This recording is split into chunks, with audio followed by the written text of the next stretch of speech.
कहानी की शुरुआत एक बहुत गहरे और डरावने डेंजन से होती है। चारों तरफ पूरा अंधेरा होता है, हर जगह डेंजर का एहसास होता है। इसी डेंजन के अंदर एक आदमी धीरे धीरे चलता हुआ दिखता है। उसका नाम औरून है।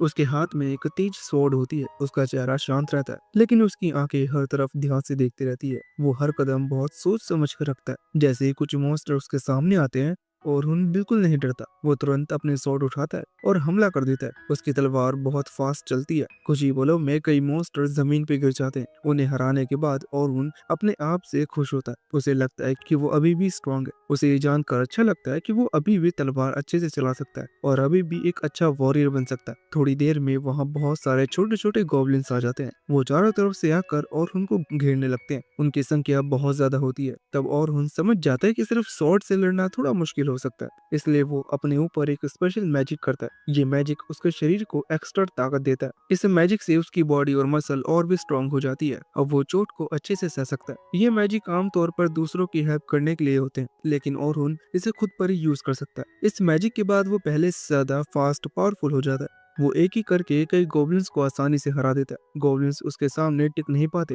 वो गिरते चले जाते हैं। और ये भी जानता है कि ये मैजिक हमेशा नहीं चलता। ये मैजिक सिर्फ कुछ टाइम के लिए ही काम करता है। उसके शरीर में जितना मैजिक पावर है, उसी के हिसाब से मैजिक चलता है। और उनके लिए ये मैजिक पूरे 3 मिनट यानी 180 सेकंड तक रहता है। इसलिए वो टाइम पर बहुत ध्यान देता है। वो सोचता रहता है कि कब अटैक करना है और कब दोबारा मैजिक यूज करना है। सपोर्ट मैजिक करने वाले लोग हमेशा टाइम से रेस करते हैं, क्योंकि जैसे टाइम खत्म होता है, मैजिक भी खत्म हो जाता है। आमतौर पर लोग स्वॉर्ड चलाते हुए ऐसा मैजिक नहीं करते, लेकिन औरुन ने अलग रास्ता चुना है। वो स्वॉर्ड और मैजिक दोनों को साथ ही यूज करता है। इसी वजह से वो आखिरी सेकंड में भी पूरी ताकत से लड़ पड़ता है और बचे हुए गॉब्लिन्स को भी हरा देता है। इसके बाद कहानी हमें पास्ट में ले जाती है। वहाँ दिखाया जाता है कि पहले औरुन एक बहुत फेमस ग्रुप का हिस्सा था। इस ग्रुप को लोग हीरोज पार्टी कहते हैं। ये पार्टी बहुत स्ट्रॉन्ग थी और बहुत डीप डेंजन तक पहुंच चुकी थी। औरुन और इस पार्टी का लीडर बचपन से फ्रेंड थे। दोनों एक ही गांव में बड़े हुए थे। उन्होंने साथ मिलकर ये पार्टी बनाई थी। उन्होंने कई साल तक फाइट की, बहुत डेंजर देखा और हर मुश्किल को पार किया। उनकी हिम्मत से हीरो पार्टी बहुत जल्दी टॉप रैंक तक पहुंच गई। लोग उन्हें रिस्पेक्ट से देखने लगे और हर जगह उनके नाम की चर्चा होने लगी। लेकिन एक दिन सब कुछ बदल गया। पार्टी के लोगों ने और उनसे कहा कि अब वो उनके साथ आगे नहीं जा सकता। ये बात और उनके लिए बहुत बड़ा शौक थी। उसे समझ में नहीं आता कि अचानक ऐसा क्या हो गया। उसके साथ ही सोचते हैं कि औरुन अब पहले जितना स्ट्रांग नहीं रहा। उन्हें लगता है कि उसका मैजिक भी अब उनके लेवल का नहीं है। ये सुनकर औरुन बहुत सैड हो जाता है। उसे याद आता है कि उसने खुद को बेहतर बताने के लिए कितने एफर्ट्स किए थे। उसने अपना खुद का नया मैजिक बनाया था ताकि वो स्वॉर्ड और मैजिक दोनों साथ ही यूज कर सके। उसी की वजह से वो लोग इतने डीप डेंजन तक पहुंच पाए थे। फिर भी उसके साथ ही उसकी बात नहीं मानते। वो उसकी जगह किसी और को चुन चुके होते हैं।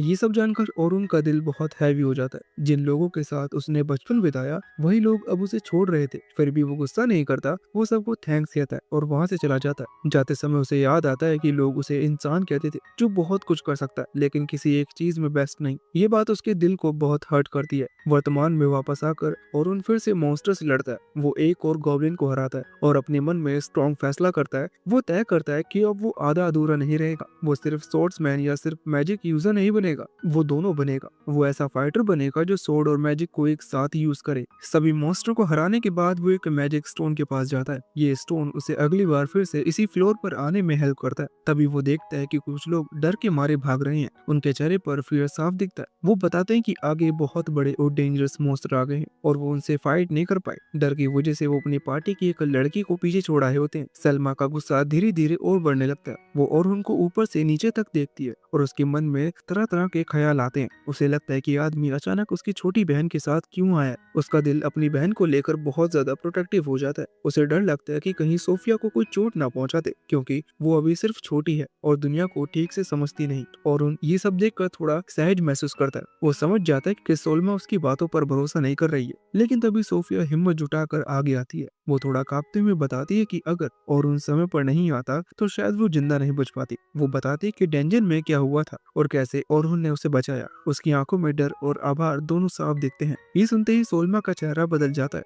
उसका गुस्सा धीरे धीरे चिंता में बदल जाता है। वो तुरंत सोफिया के पास जाती है और उसे अपने पास खींच लेती है। वो ध्यान से देखती है कि कहीं उसे चोट तो नहीं लगी। जब उसे यकीन हो जाता है कि सोफिया ठीक है, तब वो राहत की सांस लेती है। इसके बाद सलमा और उनकी तरफ देखती है। अब उसकी आंखों में गुस्सा नहीं बल्कि सम्मान और थोड़ा सा पछतावा होता है। वो धीरे से सिर झुकाती है और उसके व्यवहार के लिए माफी मांगती है। वो कहती है कि उसने बिना पूरी बात जाने ही गलत सोच लिया था, और उन ये देखकर थोड़ा हैरान होता है क्योंकि उसने कभी सोचा भी नहीं था कि इतनी बड़ी और मशहूर एन्चेंटर उससे माफी मांगेगी। सोफिया ये सब देखकर थोड़ी खुश हो जाती है। उसका डर अब वो पूरी तरह खत्म हो चुका होता है। माहौल धीरे धीरे हल्का हो जाता है। सलमा पूछती है कि सोफिया अकेले डंजन में क्यों गई थी। सोफिया चुप हो जाती है और फिर धीरे से सच बता देती है। ये सुनकर सलमा उसे प्यार से डांटती है और समझाती है कि ये कितना डेंजरस हो सकता है। फिर भी वो उसे ज्यादा कुछ नहीं कहती क्योंकि वो जानती है कि आज उसकी जान बच गई है। यही सबसे बड़ी बात है। और ये सब चुपचाप देखता रहता है। उसके मन में अजीब सा भाव आता है। उसे लगता है कि ये जगह और ये लोग उसकी जिंदगी में अचानक आ गए हैं। वो खुद अभी तक अपने पुराने दर्द से पूरी तरह बाहर नहीं निकला है। वो किसी और की जिंदगी बचा सका। ये सोचकर उसका दिल थोड़ा हल्का हो जाता है। कुछ देर बाद सब लोग थोड़ा शांत हो जाते हैं। सलमा और उनसे पूछती है कि वो क्या करने वाला है, और उन बताता है कि फिलहाल वो अकेले ही काम कर रहा है और आगे क्या होगा ये उसने अभी तय नहीं किया। ये सुनकर सलमा उसे ध्यान से देखती है। वो समझ जाती है कि आदमी सिर्फ ताकतवर नहीं बल्कि अंदर से बहुत गहरा और मजबूत है। सलमा के मन में एक नया ख्याल आता है। वो सोचती है कि शायद अरुण का रास्ता अभी खत्म नहीं हुआ है बल्कि अब उसकी असली जर्नी शुरू होने वाली है। सोफिया अरुण की तरफ देखकर हल्की सी मुस्कान देती है। उसके दिल में अब डर नहीं बल्कि भरोसा होता है। इस तरह उस दिन की मुलाकात अरुण की जिंदगी में एक नया मोड़ ले आती है। डेंजिन की इस अंधेरी जगह से शुरू होने वाली कहानी अब शहर की रोशनी में एक नए रास्ते की तरफ बढ़ने लगती है। और उनको अभी पता नहीं होता लेकिन उसकी जिंदगी में अब बहुत कुछ बदलने वाला होता है। और उनके मन में ये बात गहरी चुभ जाती है। उसे याद आता है कि कुछ समय पहले उसी जादू के लोग कमजोर कह रहे थे। उसी जादू की वजह से उसे अपनी ही हीरोज पार्टी से बाहर कर दिया गया था। अब वही जादू किसी के लिए सम्मान की वजह बन रहा है। ये सोचकर उसका दिल थोड़ा भारी हो जाता है। उसे अच्छा भी लगता है लेकिन अंदर कहीं ना कहीं दर्द भी बना रहता है। वो धीरे से अपना हाथ पीछे करता है और शांत आवाज में सलमा से कहता है कि वो इस प्रस्ताव को स्वीकार नहीं कर सकता। वो बताता है कि उसने अब अपना रास्ता बदलने का फैसला कर लिया है। वो अब खुद को सिर्फ सपोर्ट मैजिक करने वाला एन्चेंटर नहीं मानता। वो अब एक सोर्ट्समैन बनना चाहता है जो तलवार से आगे बढ़े। वो नहीं चाहता कि फिर से वही पुरानी जिंदगी दोहराई जाए जिसमें उसे हमेशा पीछे खड़े होकर दूसरों की मदद करनी पड़े। सलमा ये सुनकर चुप हो जाती है। वो साफ देख सकती है कि अरुण ये फैसला बहुत सोच समझ कर ले चुका है। उसे समझ नहीं आता कि कोई इतना काबिल व्यक्ति ऐसा क्यों करना चाहता है, लेकिन वो उसकी बात का सम्मान करती है।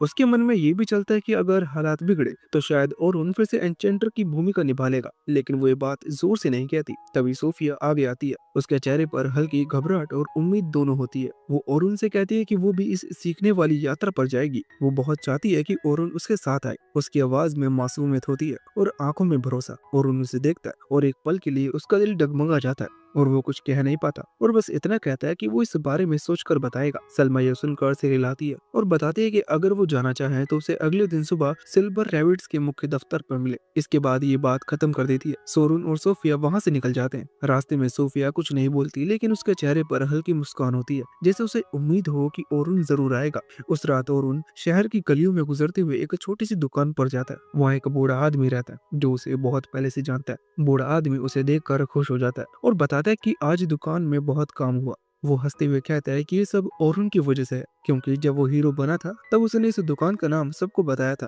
ये सुनकर अरुण का चेहरा उदास हो जाता है। वो धीरे से बताता है कि अब वो हीरो उस पार्टी में नहीं है, इसलिए आगे वो ऐसा नहीं कर पाएगा। वो सोचता है कि अब लोग उसकी बातों पर ध्यान नहीं देंगे, लेकिन बूढ़ा आदमी मुस्कुराकर कहता है कि उसके लिए अरुण हमेशा वही रहेगा, चाहे वो हीरो हो या नहीं। वो उसका आभारी रहेगा। ये शब्द अरुण के दिल को छू जाते हैं। उसकी आंखें थोड़ी नम हो जाती हैं। उसे एहसास होता है कि दुनिया में ऐसे लोग भी हैं जिन्हें उनके नाम या रैंक से फर्क नहीं पड़ता। वो उसे उसके काम और उसके दिल की वजह से मानते हैं। वो बूढ़े आदमी को धन्यवाद कहता है और वहां से निकल जाता है। अब उसके मन में थोड़ा सुकून होता है। उसे लगने लगता है कि शायद उसका सफर अब सच में शुरू हो रहा है। अगली सुबह वो तय समय पर सिल्वर रैबिट्स के दफ्तर पहुंच जाता है। सलमा उसे देखकर खुश होती है और तुरंत अंदर बुला लेती है। चलते हुए वो कहती है कि आज अरुण पहले से ज्यादा जिंदा और हल्का लग रहा है। और उन हल्की मुस्कान के साथ कहता है कि शायद ऐसा ही है। वो बिना कुछ ज्यादा बताए आगे बढ़ जाता। अंदर पहुंचने पर गिल्ड की मुखिया उनसे मिलती है। वो और उनका स्वागत करते हैं और बताते हैं कि उन्होंने उसके बारे में बहुत सुना है और उन सम्मान से अपना परिचय देता है। बातचीत के दौरान सिखाने वाली यात्रा की पूरी योजना समझाई जाती है। 3 दिन में 50 से ज्यादा स्तर नीचे जाना, नए मेंबर्स को सिखाना और हर बड़े खतरे में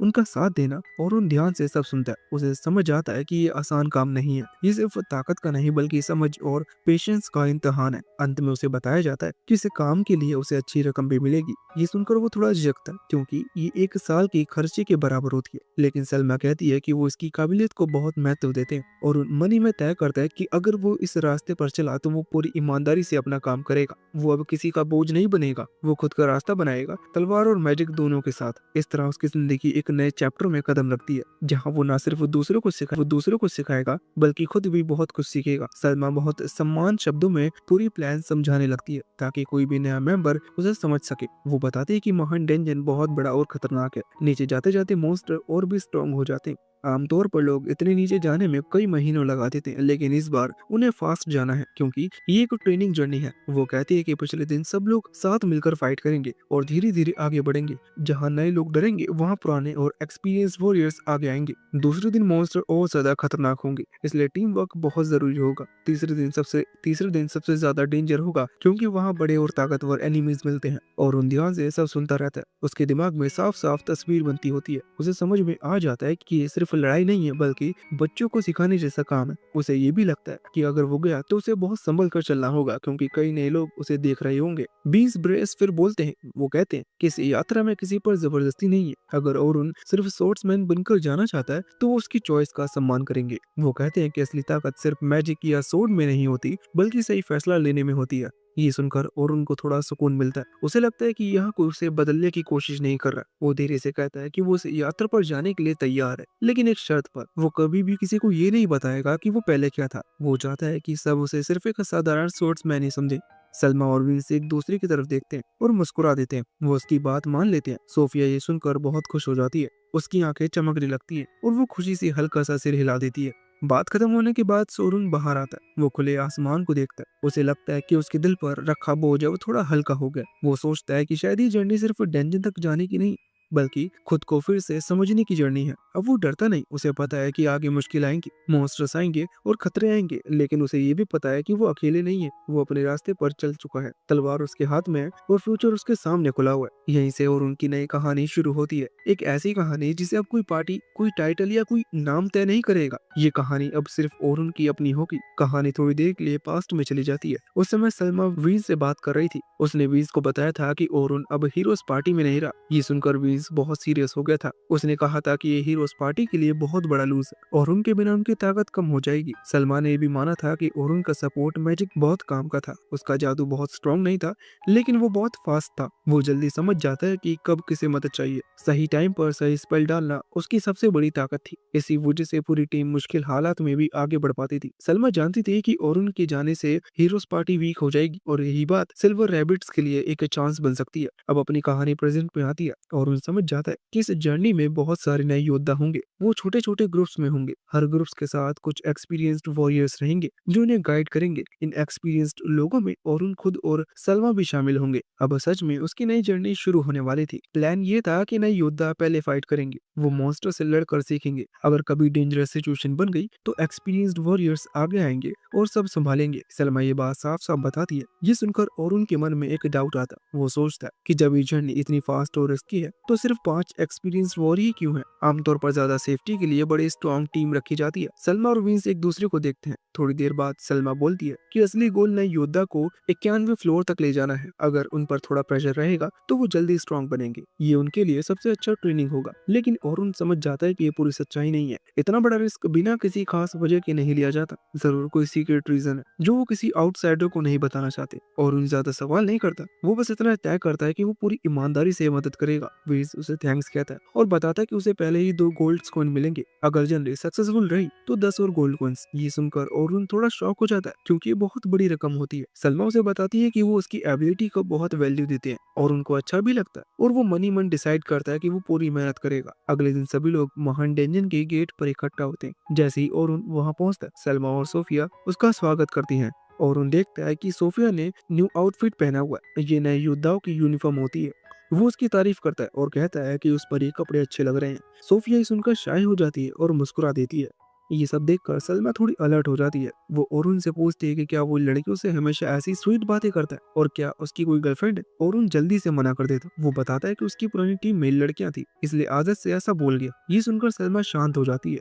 सोफिया क्यूरियोसिटी से पूछती है कि ओरुन कहाँ रहता है। ओरुन बताता है कि अभी वो एक इन में ठहरा है, उसे जल्दी कोई परमानेंट जगह ढूंढनी होगी। ये सुनते ही सलमा फिर से नर्वस हो जाती है और सोफिया से पूछती है कि क्या वो उससे मिलने जाने की सोच रही है। सोफिया घबरा कर मना कर देती है। थोड़ी देर बाद सलमा देखती है कि ओरुन बाकी लोगों से अलग खड़ा है। वो वजह पूछती है। ओरुन बताता है कि वो आउटसाइडर है और नहीं चाहता कि नए लोग डर जाएं। सलमा मान जाती है और उससे कहती है कि माहौल थोड़ा लाइट करने में मदद करे। सलमा ओरुन की बाकी एक्सपीरियंस्ड वॉरियर से मिलवाती है। वो सबको बताते हैं कि ओरुन बहुत स्ट्रांग है। उसकी बात सुनकर वो सब उस पर भरोसा कर लेते हैं। ओरुन थोड़ा ऑकवर्ड महसूस करता है और कहता है कि उससे ज्यादा उम्मीद न रखे। सलमा मुस्कुरा देती है और कहती है कि इतना हम्बल होने की जरूरत नहीं। फिर सब अपने इंट्रोडक्शन देते हैं। ओरुन बताता है कि वो फ्रंट लाइन स्पोर्ट्समैन है। काले बालों वाला योद्धा खुद को एंथम बताता है और कहता है कि वो डिफेंस संभालता है। सुनहरे बालों वाला बर्नेट भी डिफेंडर होता है। आखिर में कैथी नाम की एक लड़की बताती है कि वो हीलिंग मैजिक करती है और उन समझ जाते हैं कि ये टीम बैलेंस्ड है। फिर भी उसके मन में एक हल्की सी चिंता रहती है। उसे लगता है कि अगर वो यहाँ का ना होता तो शायद कुछ गड़बड़ हो सकती थी। सलमा एक पल के लिए सीरियस हो जाती है।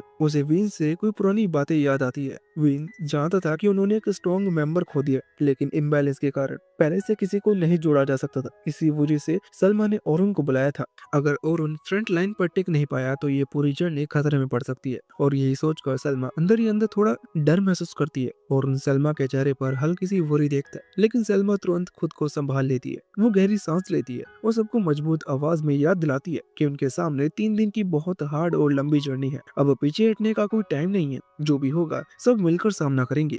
इसके बाद सलमा ओरुन को नए बच्चों के पास ले जाती है। उसके मन में बात साफ होती है कि जर्नी शुरू करने से पहले बच्चों का डर कम करना जरूरी है। वो सबके सामने खड़ी होती है और बोलना शुरू करती है। वो बताती है कि आज से वो सब महान डेंजन के 91वें फ्लोर की ओर नीचे उतरने शुरू करेंगे। ये सुनते ही नए बच्चे के चेहरे पीले पड़ जाते हैं। उनकी आंखों में डर साफ दिखता है, क्योंकि वो जितनी जल्दी डेंजन के बीच वाले हिस्से में जाने वाले हैं जहाँ डेंजर बहुत ज्यादा होता है। सलमा ये सब देख लेती है। वो नरम लेकिन भरोसे वाली आवाज में उन्हें समझाती है कि डरने की कोई जरूरत नहीं है। वो कहती है कि अगर कुछ भी गलत हुआ तो उनकी मदद के लिए एक बहुत स्ट्रॉन्ग इंसान उनके साथ है। फिर वो ओरुन की तरफ इशारा करती है, इंट्रोडक्शन देती है। वो बताती है कि ओरुन वहां तक जा चुका है जहां वो बच्चे कभी ड्रीम में भी नहीं पहुंच पाए हैं। ये सुनते ही बच्चे हैरान हो जाते हैं। वो आपस में धीरे धीरे बात करने लगते हैं। कोई उसकी तलवार देखता है, कोई उसका शांत चेहरा। उनकी आंखों में डर की जगह अब क्यूरियोसिटी और एक्साइटमेंट दिखने लगती है। सलमा आगे बताती है कि ओरुन कभी हीरोज पार्टी का मेंबर था और वो महान डेंजन को बहुत अच्छे से जानता है। ये सुनकर बच्चों का जोश और बढ़ जाता है। उन्हें लगता है कि जर्नी अब सिर्फ ट्रेनिंग नहीं बल्कि एक स्पेशल एडवेंचर बनने वाली है। दूसरी तरफ ओरुन अंदर से थोड़ा नर्वस हो जाता है। उसे उम्मीद नहीं थी कि सलमा उसके बारे में सबके सामने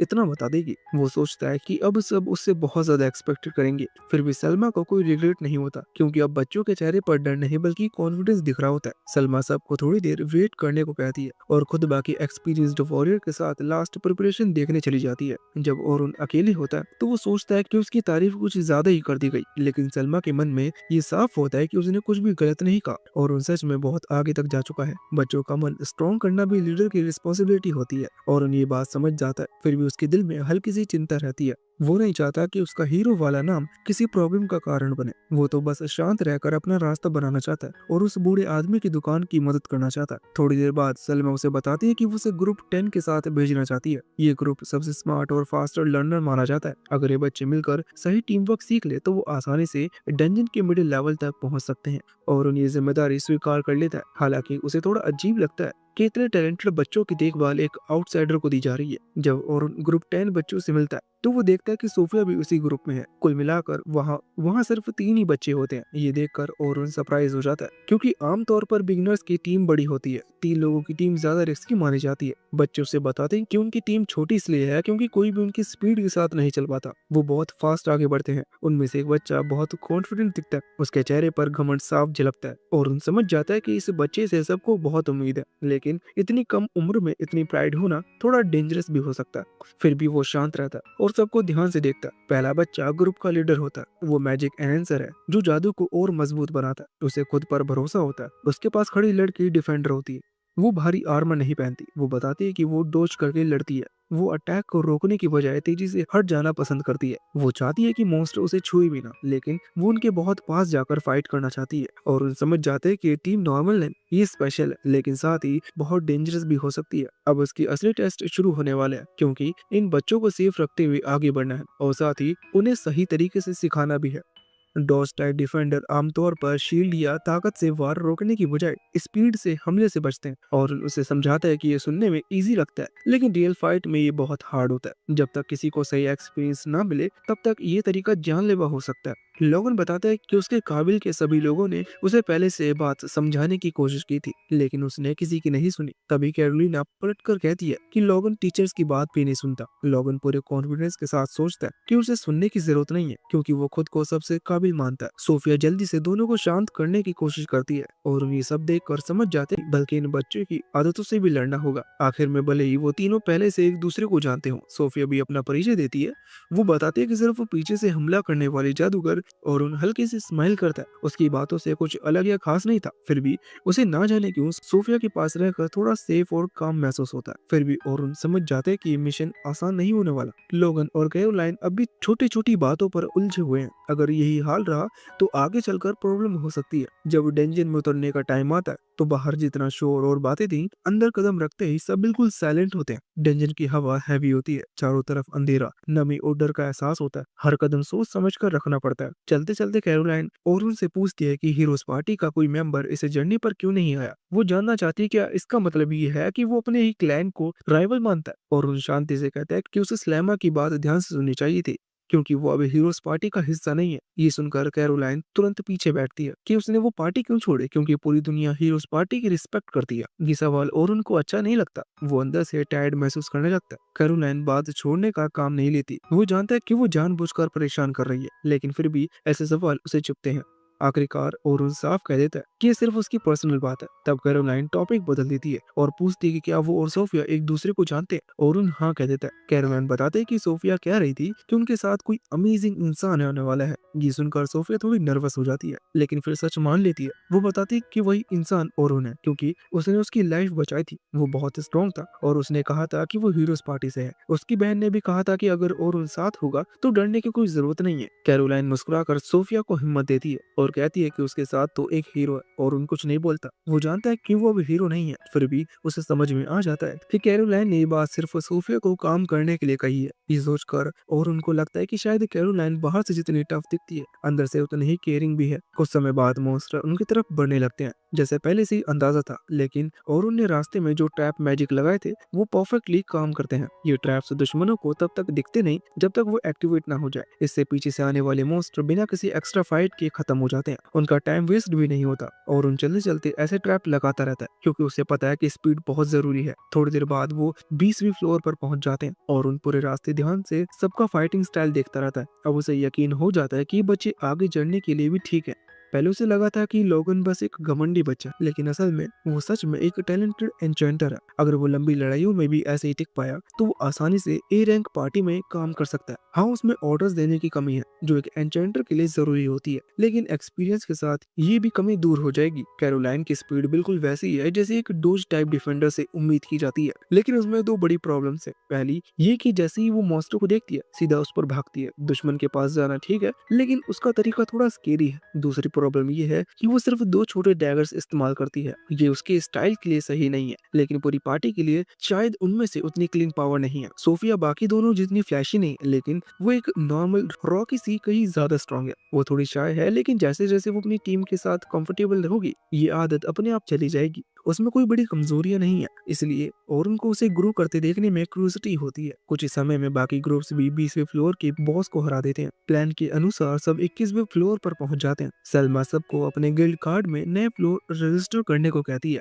इसी के साथ पहले दिन का काम खत्म हो जाता है। डंजन के बाहर निकलने के बाद सलमा और उनसे पूछती है कि उसे गाइड बनाना कैसा लगा, और उन बताता है कि ग्रुप 10 में बहुत पोटेंशियल है, लेकिन वो अभी टीम वर्क ठीक से नहीं कर पा रहा। उसे सबसे ज्यादा चिंता कैरोलाइन को लेकर है। ये सुनकर सलमा हल्की नर्वस हंसी हंसती है और कहती है कि कैरोलाइन पहले से काफी इम्प्रूव कर चुकी है। ये सुनकर और उन सोच में पड़ जाता है कि अगर ये सुधरी हुई हालत है तो पहले वो कैसी रही होगी। आखिरकार वो सब एक दूसरे से विदा लेते हैं और अपनी अपनी राह पर चले जाते हैं। रात शांति से बीतती जाती है, लेकिन अगली सुबह और उनके लिए बिल्कुल अलग होती है। सराय के कमरे में बैठकर जब वो दिन की शुरुआत करता है और अखबार खोलता है तो उसे एक तेज सा शौक लगता है। पहले पन्ने में बड़े अक्षरों में ओलिवर की तस्वीर छपी होती है। उसके चेहरे पर वही भरोसे से भरी मुस्कान होती है जिसे देखना अब ओरुन के लिए आसान नहीं रहा था। नीचे छपा आर्टिकल हीरोज पार्टी के नए अचीवमेंट्स के बारे में होता है और वही साफ लिखा होता है कि पार्टी में अब एक नया एंचेंटर शामिल हो चुका है। ये बात पढ़ते ही ओरुन समझ जाता है कि अब उसके निकले जाने की खबर पूरी दुनिया के सामने आ चुकी है। उसका दिल जोर जोर से धड़कने लगता है। गुस्से और दर्द के मिले जुले एहसास में वो अखबार को मेज पर पटकता है। उसके मन में यही चलता रहता है कि बाकी लोगों को जरा भी अंदाजा नहीं है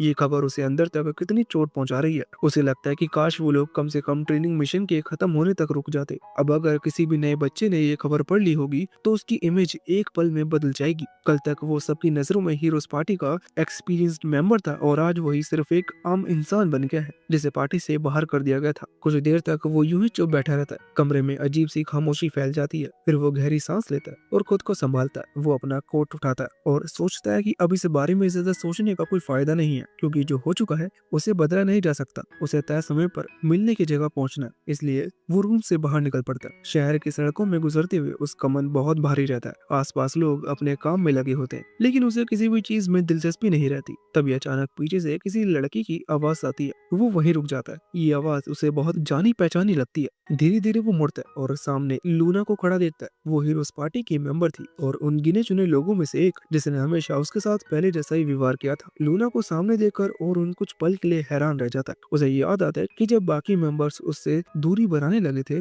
तब भी लूना कभी नहीं बदली। जिस दिन उसे पार्टी से निकाला गया था उस दिन लूना किसी जरूरी काम से बाहर गई थी और उन जानता था कि अगर वो उस दिन मौजूद होती तो शायद हालात कुछ और होते। इन सब बातों को याद करते हुए उसके चेहरे पर अनजाने में हल्की सी मुस्कान आ जाती है। उसे एहसास होता है कि हीरोज पार्टी से उसका रिश्ता पूरी तरह खत्म नहीं हुआ है। थोड़ी देर में उसे समझ में आ जाता है कि लूना उससे फिर से हीरोज पार्टी में लौटने की बात कर रही है। वो महसूस करता है कि लूना ये बात दिल से कह रही है और अब भी उसकी ताकत पर भरोसा करती है। लेकिन उसे समय उसके मन में आज सुबह पड़ा हुआ अखबार घूमने लगता है। वो जानता है कि अब सब कुछ बदल चुका है। पार्टी में नए मेंबर आने की खबर पर अपनी टीम में वापस जाना ये तो बहुत ज्यादा मुश्किल है और सच तो ये है कि अब वो खुद भी उस जगह पर लौटना नहीं चाहता जहाँ से उसे इस तरह से बाहर निकाला गया था। लूना को ये सब समझाने की कोशिश करते हुए उसके मन में भारी उदासी भर जाती है। लूना को अखबार की खबर के बारे में पता नहीं होता, इसलिए वो खुद को दोषी मानने लगती है। वो उसे पुरानी बातें याद दिलाती है और उस वादे की ओर इशारा करती है जो उन्होंने कभी साथ मिलकर किया था, महान डंजन को जीतने का सपना। ये याद और उनके दिल को और भी दुख भरी कर देती है, क्योंकि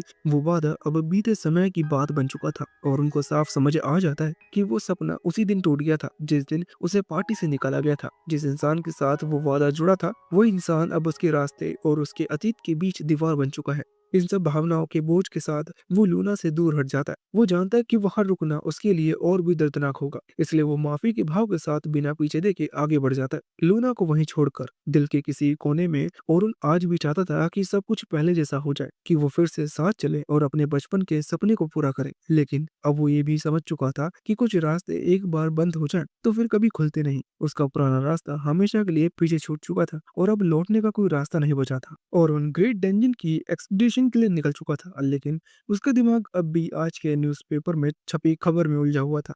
खबर में साफ लिखा था कि उसे हीरोज पार्टी से इसलिए निकाल दिया गया क्योंकि वो वीक था और उनको पहले से अंदाजा था कि ऐसा एक दिन होगा, लेकिन उसे समझ में नहीं आ रहा था कि अभी ही क्यों। वो बार बार यही सोच रहा था कि अब कितने लोग उस पर भरोसा करेंगे, खासकर जब सलमा ने उसके बारे में इतनी सारी बातें सबके सामने कही थी। एक्सपीडिशन के नए रिक्रूट्स उसकी खबर पर बात कर रहे थे। लोगों को याद आया कि कल अरुण ने कहा था कि उसे खुद पार्टी छोड़नी थी, लेकिन अगर सच में उससे बैन किया गया था तो पूरी कहानी अलग निकलती थी। जब अरुण वहां पहुंचा तो बच्चों को ग्रीट करने के तरीके से ही उसे समझ में आ गया कि आज माहौल कल से बिल्कुल अलग है। फिर भी उसने सोचा कि सलमा ने कल उसके बारे में जितनी तारीफें की थी उसके बाद कंफ्यूजन होना नॉर्मल थी। सलमा ने तुरंत दौड़कर उसके पास आई और माफी मांगने लगी। उसने कहा कि उसे इस खबर के बारे में कुछ भी पता नहीं था और उन्होंने मुस्कुरा दिया और बोला कि उसे माफी मांगने की कोई जरूरत नहीं है। उसने शांत लहजे में कहा कि अगर सलमा खुद को संभाल नहीं पाई तो उनकी टीचिंग एक्सपीडिशन ही फेल हो जाएगी। सलमा फिर भी जिद करने लगी। उसने कहा कि उसने कल नए रिक्रूट्स को मोटिवेट करने के लिए और उनका बहुत ज्यादा एग्जाम्पल दे दिया और उसे ज्यादा केयरफुल होना चाहिए था और उन्हें उसे भरोसा दिलाया कि वो बिल्कुल ठीक है। उल्टा उसने कहा कि गलती उसकी है क्योंकि उसने चीजों को साफ साफ नहीं बताई और सबको परेशानी में डाल दिया। उसने कहा कि डेंजन गिलेव के दौरान वो सबको सपोर्ट करेगा, इसलिए सलमा को हमेशा की तरह सिर ऊंचा रख के चलना चाहिए। बर्नेट ने कहा कि चाहे कुछ भी हो जाए, ये बात वो सच है कि ओरुन फ्लोर 94 तक पहुंचा था और यही अपने आप में इनक्रेडिबल है। कैथी और एंथम ने भी हामी भरी और कहा कि उन्हें कोई चिंता नहीं है। सलमा ने महसूस किया कि कल भी ये लोग बिल्कुल नॉर्मल थे और उन्होंने तय किया कि आज भी ये वही करेगा जो कल किया था। वो अपने असाइन ग्रुप की तरफ गया और सबको ग्रीट किया। सोफिया ने तुरंत कहा कि न्यूज़पेपर में लिखी बातें पूरी तरह झूठी है। कैरोलाइन ने भी हाँ किया कि उसे उस खबर से कोई फर्क नहीं पड़ता, लेकिन लोगन ने सीधा सवाल कर दिया क्या खबर सच है, और उन्हें ईमानदारी से कहा कि ज्यादातर बातें सच है। ये सुनकर लोगन चौंक गया और उन्हें आगे कहा कि अगर वो पूछ रहा कि क्या वो वीक था तो जवाब हाँ है। यही जवाब है कि वो अभी भी वो हीरो नहीं है जिसकी सबको उम्मीद थी। उसने ये बात पहले ना बताने के लिए माफी मांगी। लोगन के दिमाग में सवाल ही सवाल घूमने लगे, लेकिन सोफिया जिद पर अड़ी रही। उसने कहा कि ओरुन स्ट्रांग है क्योंकि उसने एक पल में दर्जन भर ऑर्क्स को खत्म कर दिया। उसके लिए इतना काफी था और उन्हें उसका भरोसा मान लिया और कहा कि उसके पास इतनी ताकत जरूर है कि वो उन्हें फ्लोर 51 तक सेफली पहुंचा सके। वो अब हीरो नहीं बल्कि सिर्फ ओरुन एक एक्सप्लोरर है। फिर भी दर्जन भर ऑर्क्स को खत्म कर दिया। उसके लिए इतना काफी था और उन्हें उसका भरोसा मान लिया और कहा कि उसके पास इतनी ताकत जरूर है कि वो उन्हें फ्लोर 51 तक सेफली पहुंचा सके। वो अब हीरो नहीं बल्कि सिर्फ ओरुन एक एक्सप्लोरर है। फिर भी उसने कसम खाई कि वो उनकी रक्षा करेगा और चाहता है कि वो आज भी पूरी कोशिश करे जैसे कल की थी। सोफिया और कैरोलाइन ने तुरंत हामी भर दी, लेकिन लोगन अब भी कंफ्यूज था। उसे खुद पर थोड़ा बेवकूफी भरा फील हो रहा था कि वो इतना एक्साइटेड हो गया था। एक्सपीडिशन शुरू होते ही वो साउथर्न ग्रेट डेंजन फ्लोर 21 की ओर बढ़े। सबको पता था कि आज उन्हें फ्लोर 35 तक पहुंचना है और उनके पीछे पीछे चला था। वो जानता था कि इस कोड तक इंस्ट्रक्शन नहीं देंगे जब तक वो मिडिल फ्लोर यानी फ्लोर 31 तक नहीं पहुंच जाते। तब तक नए रिक्रूट से ही आगे रहेंगे, बिल्कुल कल की तरह। सोफिया और कैरोलाइन आगे बढ़ रही और मॉन्स्टर को हराती हुई फ्लोर 29 तक पहुंच गई और उन्हें उनकी तारीफ की और मनी मन खुश हुआ कि उनका भरोसा अब भी कायम है। कुछ देर बाद फ्लोर 31 पहुंच गए। अब से ऑर्डर्स और उनको देने थे और उसे पूरी तरह अलर्ट रहना था। उसने ग्रुप को रोक कर बताया कि उसे आगे मॉन्स्टर की प्रेजेंस महसूस हो रही है, इसलिए सब रेडी रहें। लड़कियां उसकी बात मान लेती है लेकिन लोगन चुप रहता है। तभी कई गॉब्लिन्स उनकी तरफ बढ़ने लगते हैं और उन कैरोलाइन को आदेश देता है कि वो गॉब्लिन्स का ध्यान खींचे। कैरोलाइन हमेशा की तरह डैगर्स लेकर सीधा उनकी ओर दौड़ पड़ती है। फिर और उन सोफिया से कहता है कि वो पीछे मौजूद और को संभाले और लोगन से कहता है कि वो मैजिक से सपोर्ट दे। पूरी बात खत्म होने से पहले ही लोगन टेक्निकल कप और मैजिक कप इस्तेमाल कर देता है। उसके दिमाग में यही चल रहा था कि ऐसे ऑर्डर्स तो कोई भी दे दे तो शायद और कुछ खास नहीं है।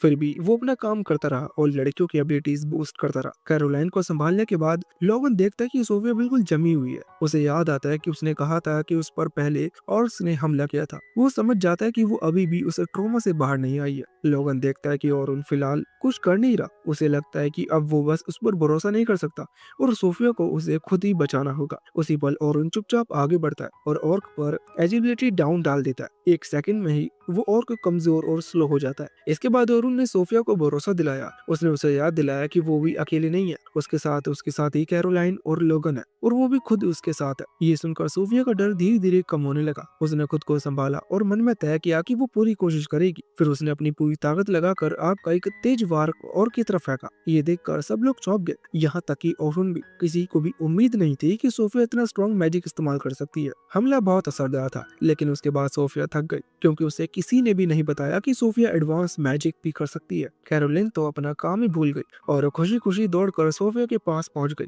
वो उसे बताने लगी कि उसने कितना शानदार किया और उनने भी उसकी तारीफ की। ये सुनकर सोफिया का चेहरा खिल गया और उसकी थकान भी थोड़ी कम हो गई। लोगों ने सब चुपचाप देख रहा था। उसे बस साफ समझ में आ रहा था कि और पर जो कमजोरी आई थी वो ओरुन की वजह से थी। यही बात उसे और उलझा रही थी कि इतना समझदार और काम का इंसान आके हीरो पार्टी से क्यों निकाल दिया गया। कुछ देर बाद वो लोग फ्लोर 35 पर पहुंच गए। वहाँ एक बहुत ही बड़ा और डरावना टारन टोला था। उसे देखते ही लोगन के मन में डर आ गया। उसे लगा कि वो लोग इतने स्ट्रांग नहीं है कि इससे लड़ सके, लेकिन ओरुन बिल्कुल शांत था। उसने लोगन से कहा कि कैरोलाइन को एजिलिटी अप और ड्यूरेबल अप दे और सोफिया को मैजिक अप दे। लोगन हैरान था क्योंकि इतनी बड़ी मुश्किल के सामने भी वो आदेश दे रहा था जो पहले हमेशा से मिलते थे। उसे सोचने का मौका भी नहीं मिला क्योंकि कैरोलिन सीधा उस खतरनाक मकड़ी की ओर दौड़ पड़ी। लोगन उसे रोकना चाहता था लेकिन ओरुन ने उसे रुकने को कहा। उसने समझाया कि अगर वो सामने गया तो उल्टा नुकसान होगा। फिर ओरुन ने कैरोलिन से कहा कि वो मकड़ी के ऊपर से कूदे और उसकी पीठ पर वार करे। कैरोलिन ने बिल्कुल वैसा ही किया और आसानी से उसकी पीठ काट दी। ओरुन ने उसे कहा कि उसका ध्यान अपनी ओर बनाए रखे। उसने ये भी चेतावनी दी कि ये मकड़ी जहरीली है, इसलिए हर हमले से बचना जरूरी है। लोगों ने तुरंत अपनी सपोर्ट मैजिक इस्तेमाल की। उसकी वजह से कैरोलिन हर हमले से तेजी से बचने लगी। उसने एक वार को अपने हथियार से रोका और फिर पीछे हट गई ताकि मकड़ी का ध्यान उसी पर बने रहे। मकड़ी उसके पीछे पीछे चल पड़ी और उन्हें लोगन को याद दिलाया कि कैरोलिन स्पीड उसी की मैजिक पर टिकी है। लोगन पूरी तरह ध्यान लगाकर उसे सपोर्ट करता रहा। तभी और ने सोफिया से कहा कि वो हमला करे। सोफिया ने बिना देर किए अपने स्टाफ से एरो कटर नाम का हमला किया। एक ही पल में मकड़ी के 4 पैर कट गए। मकड़ी जमीन पर गिर पड़ी। कैरोलिन खुशी से उछल पड़ी लेकिन औरन ने तुरंत कहा कि लकड़ी अभी खत्म नहीं हुई है। बिना ज्यादा समझाए उसने लोगन से कहा कि कैरोलिन को स्ट्रेंथ अप और टेक्निकल अप दे। लोगन को समझ में नहीं आया पर क्यों, लेकिन उसने फिर भी वैसा ही किया। तभी मकड़ी ने अचानक एक जाल फेंका और कैरोलिन उसी पल उसमें फंस गई। लोगन घबरा गया। कैरोलिन धीरे धीरे मकड़ी के मुंह की ओर खींची जा रही थी लेकिन औरन अब भी शांत था। उसने कैरोलिन से कहा कि वो अपने हथियार से जाल काटे। उसने बताया कि अब उसमें इतनी ताकत नहीं है कि वो ऐसा कर सकती है। कैरोलिन घबराते हुए अपने हाथ हिलाने लगी और जाल काटने की कोशिश करने लगी। लोगन के मन में सवाल आया कि शायद औरन को पहले से पता था कि ऐसा होने वाला है और उन्हें सोफिया से कहा कि वो रोक एरो तैयार करे और लोगन से कहा कि उसे फिर से मैजिक अप दे क्योंकि पिछला असर खत्म होने वाला था। लोगन ने जल्दी से मैजिक कर दिया। इसी बीच कैरोलिन और ज्यादा डरने लगी क्योंकि जाल अब भी कट नहीं रहा था और उन्हें हालात को देखा और समझ गया कि लोगन एक साथ सिर्फ 3 मैजिक ही संभाल सकता है। इसलिए उसने खुद को आगे बढ़ाकर शार्पनेस अप का इस्तेमाल किया और कैरोलिन के हथियार को तेज कर दिया। अब कैरोलिन जाल काटने में कामयाब हो गई। जैसे ही वो आजाद हुई सोफिया ने रॉक एरो चलाया और एक ही बार में उसे खतरनाक मकड़ी को हरा दिया। कैरोलिन हमेशा की तरह खुशी से उसके पास दौड़ गई और उन्हें लोगन की भी तारीफ की और कहा कि ये जीत उसकी सपोर्ट मैजिक की वजह से मिली है। लोगों ने राहत की सांस ली और उन्हें कहा कि अब वापस चलने का समय है। बाहर पहुंचने पर सलमा ने बताया कि अगला दिन उनका आखिरी दिन होगा, इसलिए सबको अच्छी तरह आराम करना चाहिए। और उन जाने ही वाला था कि बॉर्नड और एथम उसके पास है और साथ में खाना खाने का इनविटेशन दिया। और उन थोड़ा हैरान हुआ क्योंकि वो लोग उससे बिल्कुल नॉर्मल तरीके से बात कर रहे थे। ये बात उसे अच्छी लगी इसलिए उसने हाँ में भर दी। उसे लगा कि एक्सप्लोरेशन के दौरान बात करने का मौका नहीं मिला था, अब सही समय है। इधर लोगन ने सोफिया से पूछा कि वो दिन कैसा था जब औरन ने उसकी जान बचाई। सोफिया ने बताया कि ये 3 दिन पहले एक नए डेंजर में हुआ था। जब लोगन ने पूछा कि क्या औरन उस वक्त अकेला था और ये सुनकर कि हाँ वो अकेला था तो लोगन ने उससे कहा कि वो उसे औरन के बारे में सब कुछ बताए। सोफिया को ठीक से समझ में नहीं आ रहा था कि वो क्या बताए, इसलिए लोगन उससे उसके साथ हुई लड़ाई को याद करने की कोशिश करने लगा। धीरे धीरे सोफिया को याद आया कि औरन ने ऑर्क्स पर बहुत तेज और जबरदस्त विंड ब्लास्ट का इस्तेमाल किया था। उसे ये भी याद आया कि औरन ने अपनी स्वॉर्ड पर किसी तरह का सपोर्ट मैजिक लगाया था जिससे वो और ज्यादा असरदार हो गई थी। लोगन को समझ में आ गया कि वो स्पेल शार्पनेस अप रहा होगा जो आमतौर पर हथियारों पर इस्तेमाल किया जाता है। ये बात सुनकर कैरोलिन को भी याद आया कि आज डेंजन में उसकी डैगर्स अचानक बहुत ज्यादा शार्प हो गई थी और वो खुद इस बदलाव से हैरान हो गई थी। अब लोगन को साफ हो गया कि औरन सिर्फ मैजिक पर निर्भर नहीं रहता बल्कि स्वॉर्ड से भी लड़ सकता है। सोफिया ने ये भी बात बताया कि औरन ने हीरोज पार्टी छोड़ने के बाद खुद को फ्रंट लाइन अटैकर के रूप में बदल लिया था। ये बात लोगन को अजीब लगी क्योंकि आज डेंजन में उसने औरन को एकदम परफेक्ट एन्चेंटर की तरह काम करते हुए देखा। लड़ाई के हर पल को याद करते हुए लोगन को एहसास हुआ कि सुबह उसने औरन के बारे में गलत राय बना ली थी। अखबार में छपी खबर पढ़कर उसे लगा कि औरन उसकी उम्मीद पर खरा नहीं उतरा, लेकिन असलियत में बिल्कुल अलग। और वाली लड़ाई में औरन ने चुपचाप एलिजिटी डाउन जैसे मुश्किल स्पेल का इस्तेमाल किया था जिसे आमतौर पर बहुत कम लोग सही तरीके से कर पाते हैं। फ्लोर 35 पर डेटारंटुला के खिलाफ हुई लड़ाई ने लोगन को फॉर्मेशन की असली अहमियत समझा दी। डिफेंडर अगर दुश्मनों को उलझा रखे तो अटैकर और सपोर्टर बिना घबराए अपना काम कर सकते हैं। और उनको ये बिल्कुल पता नहीं था कि पार्टी पर लगे बफ्स कब खत्म होंगे और अगला खतरा कब आएगा। यहाँ तक कि उसने टरंटुला के आखिरी हमले को भी पहले ही भांप लिया था जब कैरोलिन जाल में फंस गई थी। ये सब देखकर लोगन समझ गया कि औरन लड़ाई को पहले से ही पढ़ लेता है और उसी हिसाब से सही फैसला करता है। वो उससे कहीं ज्यादा अनुभवी और समझदार था। फिर भी लोगन के लिए ये बात समझना मुश्किल था कि इतना काबिल इंसान फ्रंट लाइन अटैकर क्यों बना। कैरोलिन को सोफिया दोनों को पूरा भरोसा था कि और उन फ्रंट लाइन में भी उतना ही स्ट्रांग है। उन्होंने याद किया कि उसने एक ही पल में दर्जनों और को गिरा दिए थे। ये सोचकर कैरोलाइन और भी ज्यादा मोटिवेटेड हो गया और खुद को जल्दी स्ट्रांग बनाने का सपना देखने लगा। सोफिया ने भी ये तय कर लिया कि वो पूरी मेहनत करेगी। लोगन फिर से चुप हो गया। उसके दिमाग में ये चल रहा था कि ओरोन एक अच्छा एन्चेंटर भी है और एक पावरफुल फ्रंट लाइन अटैकर भी। उसे लगा कि यही असली जीनियस की पहचान होती है। उसने मन ही मन ठान लिया कि वो हार नहीं मानेगा और ओरुन से जितना सीख सकता है सब सीख कर खुद को बेहतर बनाएगा। थोड़ी देर बाद कैरोलिन ने उसके चेहरे पर चिंता देखी तो लोगों को एहसास हुआ कि वो बहुत गहराई में सोचने लगा है। उसने खुद को संभाला और तय किया कि कल के लिए पूरी तरह रेडी रहना है। ये सुनकर कैरोलिन भी जोश में आ गई और खुद को मोटिवेट करने लगी। उधर बर्नोड और एंथम और उनको खाने पर ले गए। वो उसके साथ मिलकर नॉर्मल तरीके से पेश आने लगी, जैसे किसी बड़े नाम या पुराने ओहदे का कोई बोझ ही नहीं। हीरोज पार्टी की बात निकलने पर और ने बताया कि वहाँ वो ज्यादातर एरेंड्स और जरूरी काम करता था, इसलिए उसे ज्यादा मजा करने का मौका नहीं मिला। ये सुनकर दोनों को लगा कि अखबार में छपी खबर और भी ज्यादा गलत और बेवजह की थी। उनकी बातों से और उनको सुकून मिला। उसे अच्छा लगा कि कोई बिना शक किए उसकी बात समझ रहा है। जब उसके रोल की बात आई तो उसने साफ किया कि हीरोज पार्टी छोड़ने के बाद उसने स्वॉर्ड पर ज्यादा ध्यान देना शुरू किया। असल में वो बचपन से ही स्वॉर्ड्समैन बनना चाहता था और जब उसे वो मौका मिला था तो वो सच में खुश था। एंथम के मन में ये सवाल उठा कि शायद उसके पेरेंट्स में कोई स्वॉर्ड्समैन रहा होगा, तभी और उनके मन में इतनी छोटी उम्र में ही ये चाह पैदा हुई थी। ये सोचते हुए रात धीरे धीरे आगे बढ़ने लगी और अरुण को महसूस हुआ कि भले ही उसका रास्ता बदल गया हो लेकिन उसका मकसद अब भी पहले से कहीं ज्यादा साफ हो चुका है। अरुण ने उन्हें बताया कि असल में उसके दादा एक पुराने एक्सप्लोरर थे।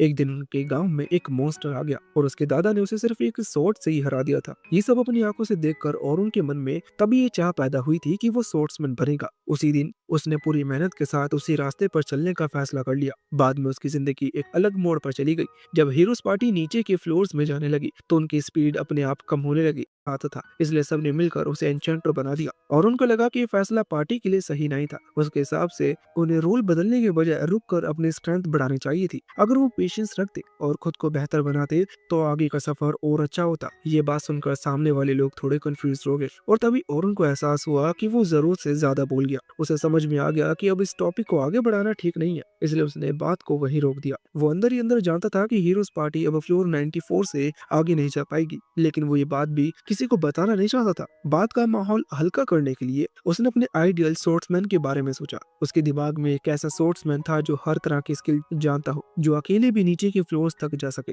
और हर सिचुएशन में खुद को संभाल सके। वही बनने का सपना लेकर उसने फिर से सोर्ट्स पर ध्यान देना शुरू किया था। ये सुनकर बाकी लोग पहले हैरान हुए, लेकिन फिर उन्हें उस पर भरोसा होने लगा कि वो यहाँ जरूर कर पाएगा। दूसरी तरफ जब लोग वापस घर पहुंचे तो कैरोलिन और सोफिया दोनों ने लंबा दिन खत्म होने के बाद आराम करने का सोचा। उन्हें याद आया कि टीचिंग एक्सपीडिशन का आखिरी दिन अब बस आने ही वाला है। इसका मतलब ये था कि कल के बाद और उनके साथ नहीं रहेगा। सोफिया इस बात को समझ तो रही थी, लेकिन उसका मन इसे मानने के लिए तैयार नहीं था। उसे अच्छा लगता कि ओरुन नाइट स्काई रैबिट के साथ ही रुक जाए। सोफिया के मन में ये बात घूम रही थी कि अगर उसने ओरुन से रुकने के लिए कहा तो क्या होगा। उसे लगा कि ऐसा कहना शायद सेल्फिश होगी, क्योंकि ओरुन उसका भाई जैसा ही नहीं था जो ऐसे फैसला आसानी से बदल ले। फिर भी ये सोचकर कि वो उसे फिर कभी देख नहीं पाएगी, उसे अंदर से उदास कर रही थी। इसी उलझन के साथ उसने तय किया कि अगली बार मिलने पर वो कम से कम इस बारे में सोच कर देखेगी। अगले दिन ग्रेट डेंजन के बाहर कई लोग इकट्ठा थे। अचानक सबका ध्यान एक ही तरफ गया, क्योंकि वहाँ फेमस हीरो पार्टी पहुंची थी। उनके साथ चलते हुए ओलिवर का चेहरा गर्व से भरा हुआ था, जैसे उसे अपने नाम और पहचान पर पूरा भरोसा है। लेकिन उसी ग्रुप में लूना अकेली थी, जिसके चेहरे पर खुशी नहीं थी। उसका चेहरा देखकर साफ लग रहा था कि उसके मन में कुछ भारी चल रहा है और आने वाला दिन उसके लिए आसान नहीं होने वाला। अगली सुबह और उन गुफा की तरफ जाता है। उसके दिमाग में चल रहा होता है कि आज आखिरी दिन है जब वो इस यंग ग्रुप को लीड कर रहा है। थोड़ी दूर उसे सोफिया और बाकी लोग एंट्रेंस के पास इंतजार करते हुए दिखते हैं। सब उसे देखकर खुश हो जाते हैं और उसे वार्मली ग्रीट करते हैं और उनको महसूस होता है कि आज ग्रुप को उस पर पहले से ज्यादा कॉन्फिडेंस है। लोगन भी आज उसके साथ काफी नॉर्मल और ट्रस्टिंग लग रहा होता है। तभी कैरोल बोलती है कि क्योंकि आज आखिरी दिन है। सोफिया उससे कुछ कहना चाहती है। कैरोल बार बार सोफिया को एल्बो मार कर उसे बोलने के लिए पुश करती है, लेकिन सोफिया काफी नर्वस और शाय लगती है, इसलिए वो अपनी असली फीलिंग बोल नहीं पाती। असल में पिछली रात जब वो बात ले रही थी तब उसने कैरोल को बताया था कि वो चाहती थी कि और नाइट रैबिट क्लैन में ही रहे और उनकी मदद करे ताकि वो लोग टॉप तक पहुंच सके। लेकिन इससे पहले कि सोफिया अपनी बात और उनसे कह पाती, सलमा उसे बुला लेती है और उन सोफिया से कहता है कि वो बाद में उससे बात करेगा और फिर वो वहां से चला जाता है। जब और उन बाकी गाइड्स की तरफ जा रहा होता है तब कुछ रॉकीज की बात सुन लेता है। वो लोग बात कर रहे होते हैं कि हीरोज पार्टी भी आज डेंजन में जा रही है। वो लोग अपनी नई पार्टी के साथ ट्रायल रन करने वाले हैं ताकि देख सकें कि सब लोग सही तरह साथ में काम कर पा रहे हैं या नहीं। और उन सोचने लगता है कि वो लोग डेंजन के पास किस फ्लोर पर जाएंगे। थोड़ी देर बाद उसे पता चलता है कि वो लोग डीपेस्ट फ्लोर यानी 94th फ्लोर पर नहीं जा रहे। वो लोग सिर्फ 92 फ्लोर से शुरू करने वाले हैं ताकि चेक कर सके कि नई पार्टी सही से काम कर रही है या नहीं। ये सुनकर औरुन काफी शॉक्ड हो जाता है। उसे लगता है कि हीरोज पार्टी को सीधे 92 फ्लोर से शुरू नहीं करना चाहिए, खासकर तब जब पार्टी में नया मेंबर आया हो और औरुन भी उसके साथ नहीं है। उसके हिसाब से उन्हें पहले ही नीचे के फ्लोर पर जाना चाहिए था ताकि टीम वर्क का सही सेंस मिल सके। लेकिन आखिर में औरुन सोचता है कि हीरो पार्टी के बारे में सोचना उसके लिए टाइम वेस्ट है, उसे बस अपने काम पर फोकस करना चाहिए। उधर 92 फ्लोर पर पार्टी का लीडर ओलिवियर अपनी टीम को मोटिवेट कर रहा होता है। वो कहता है कि उन्हें इन डेंजर्स को क्लियर करने में कोई प्रॉब्लम नहीं होगी, लेकिन फिर भी सबको अलर्ट रहना चाहिए। फिर वो अपनी पार्टी के नए मेंबर फिली की तरफ देखता है जिसके ग्रीन हेयर है और वो एंचाइटेड है। पार्टी का टैंक उससे कहता है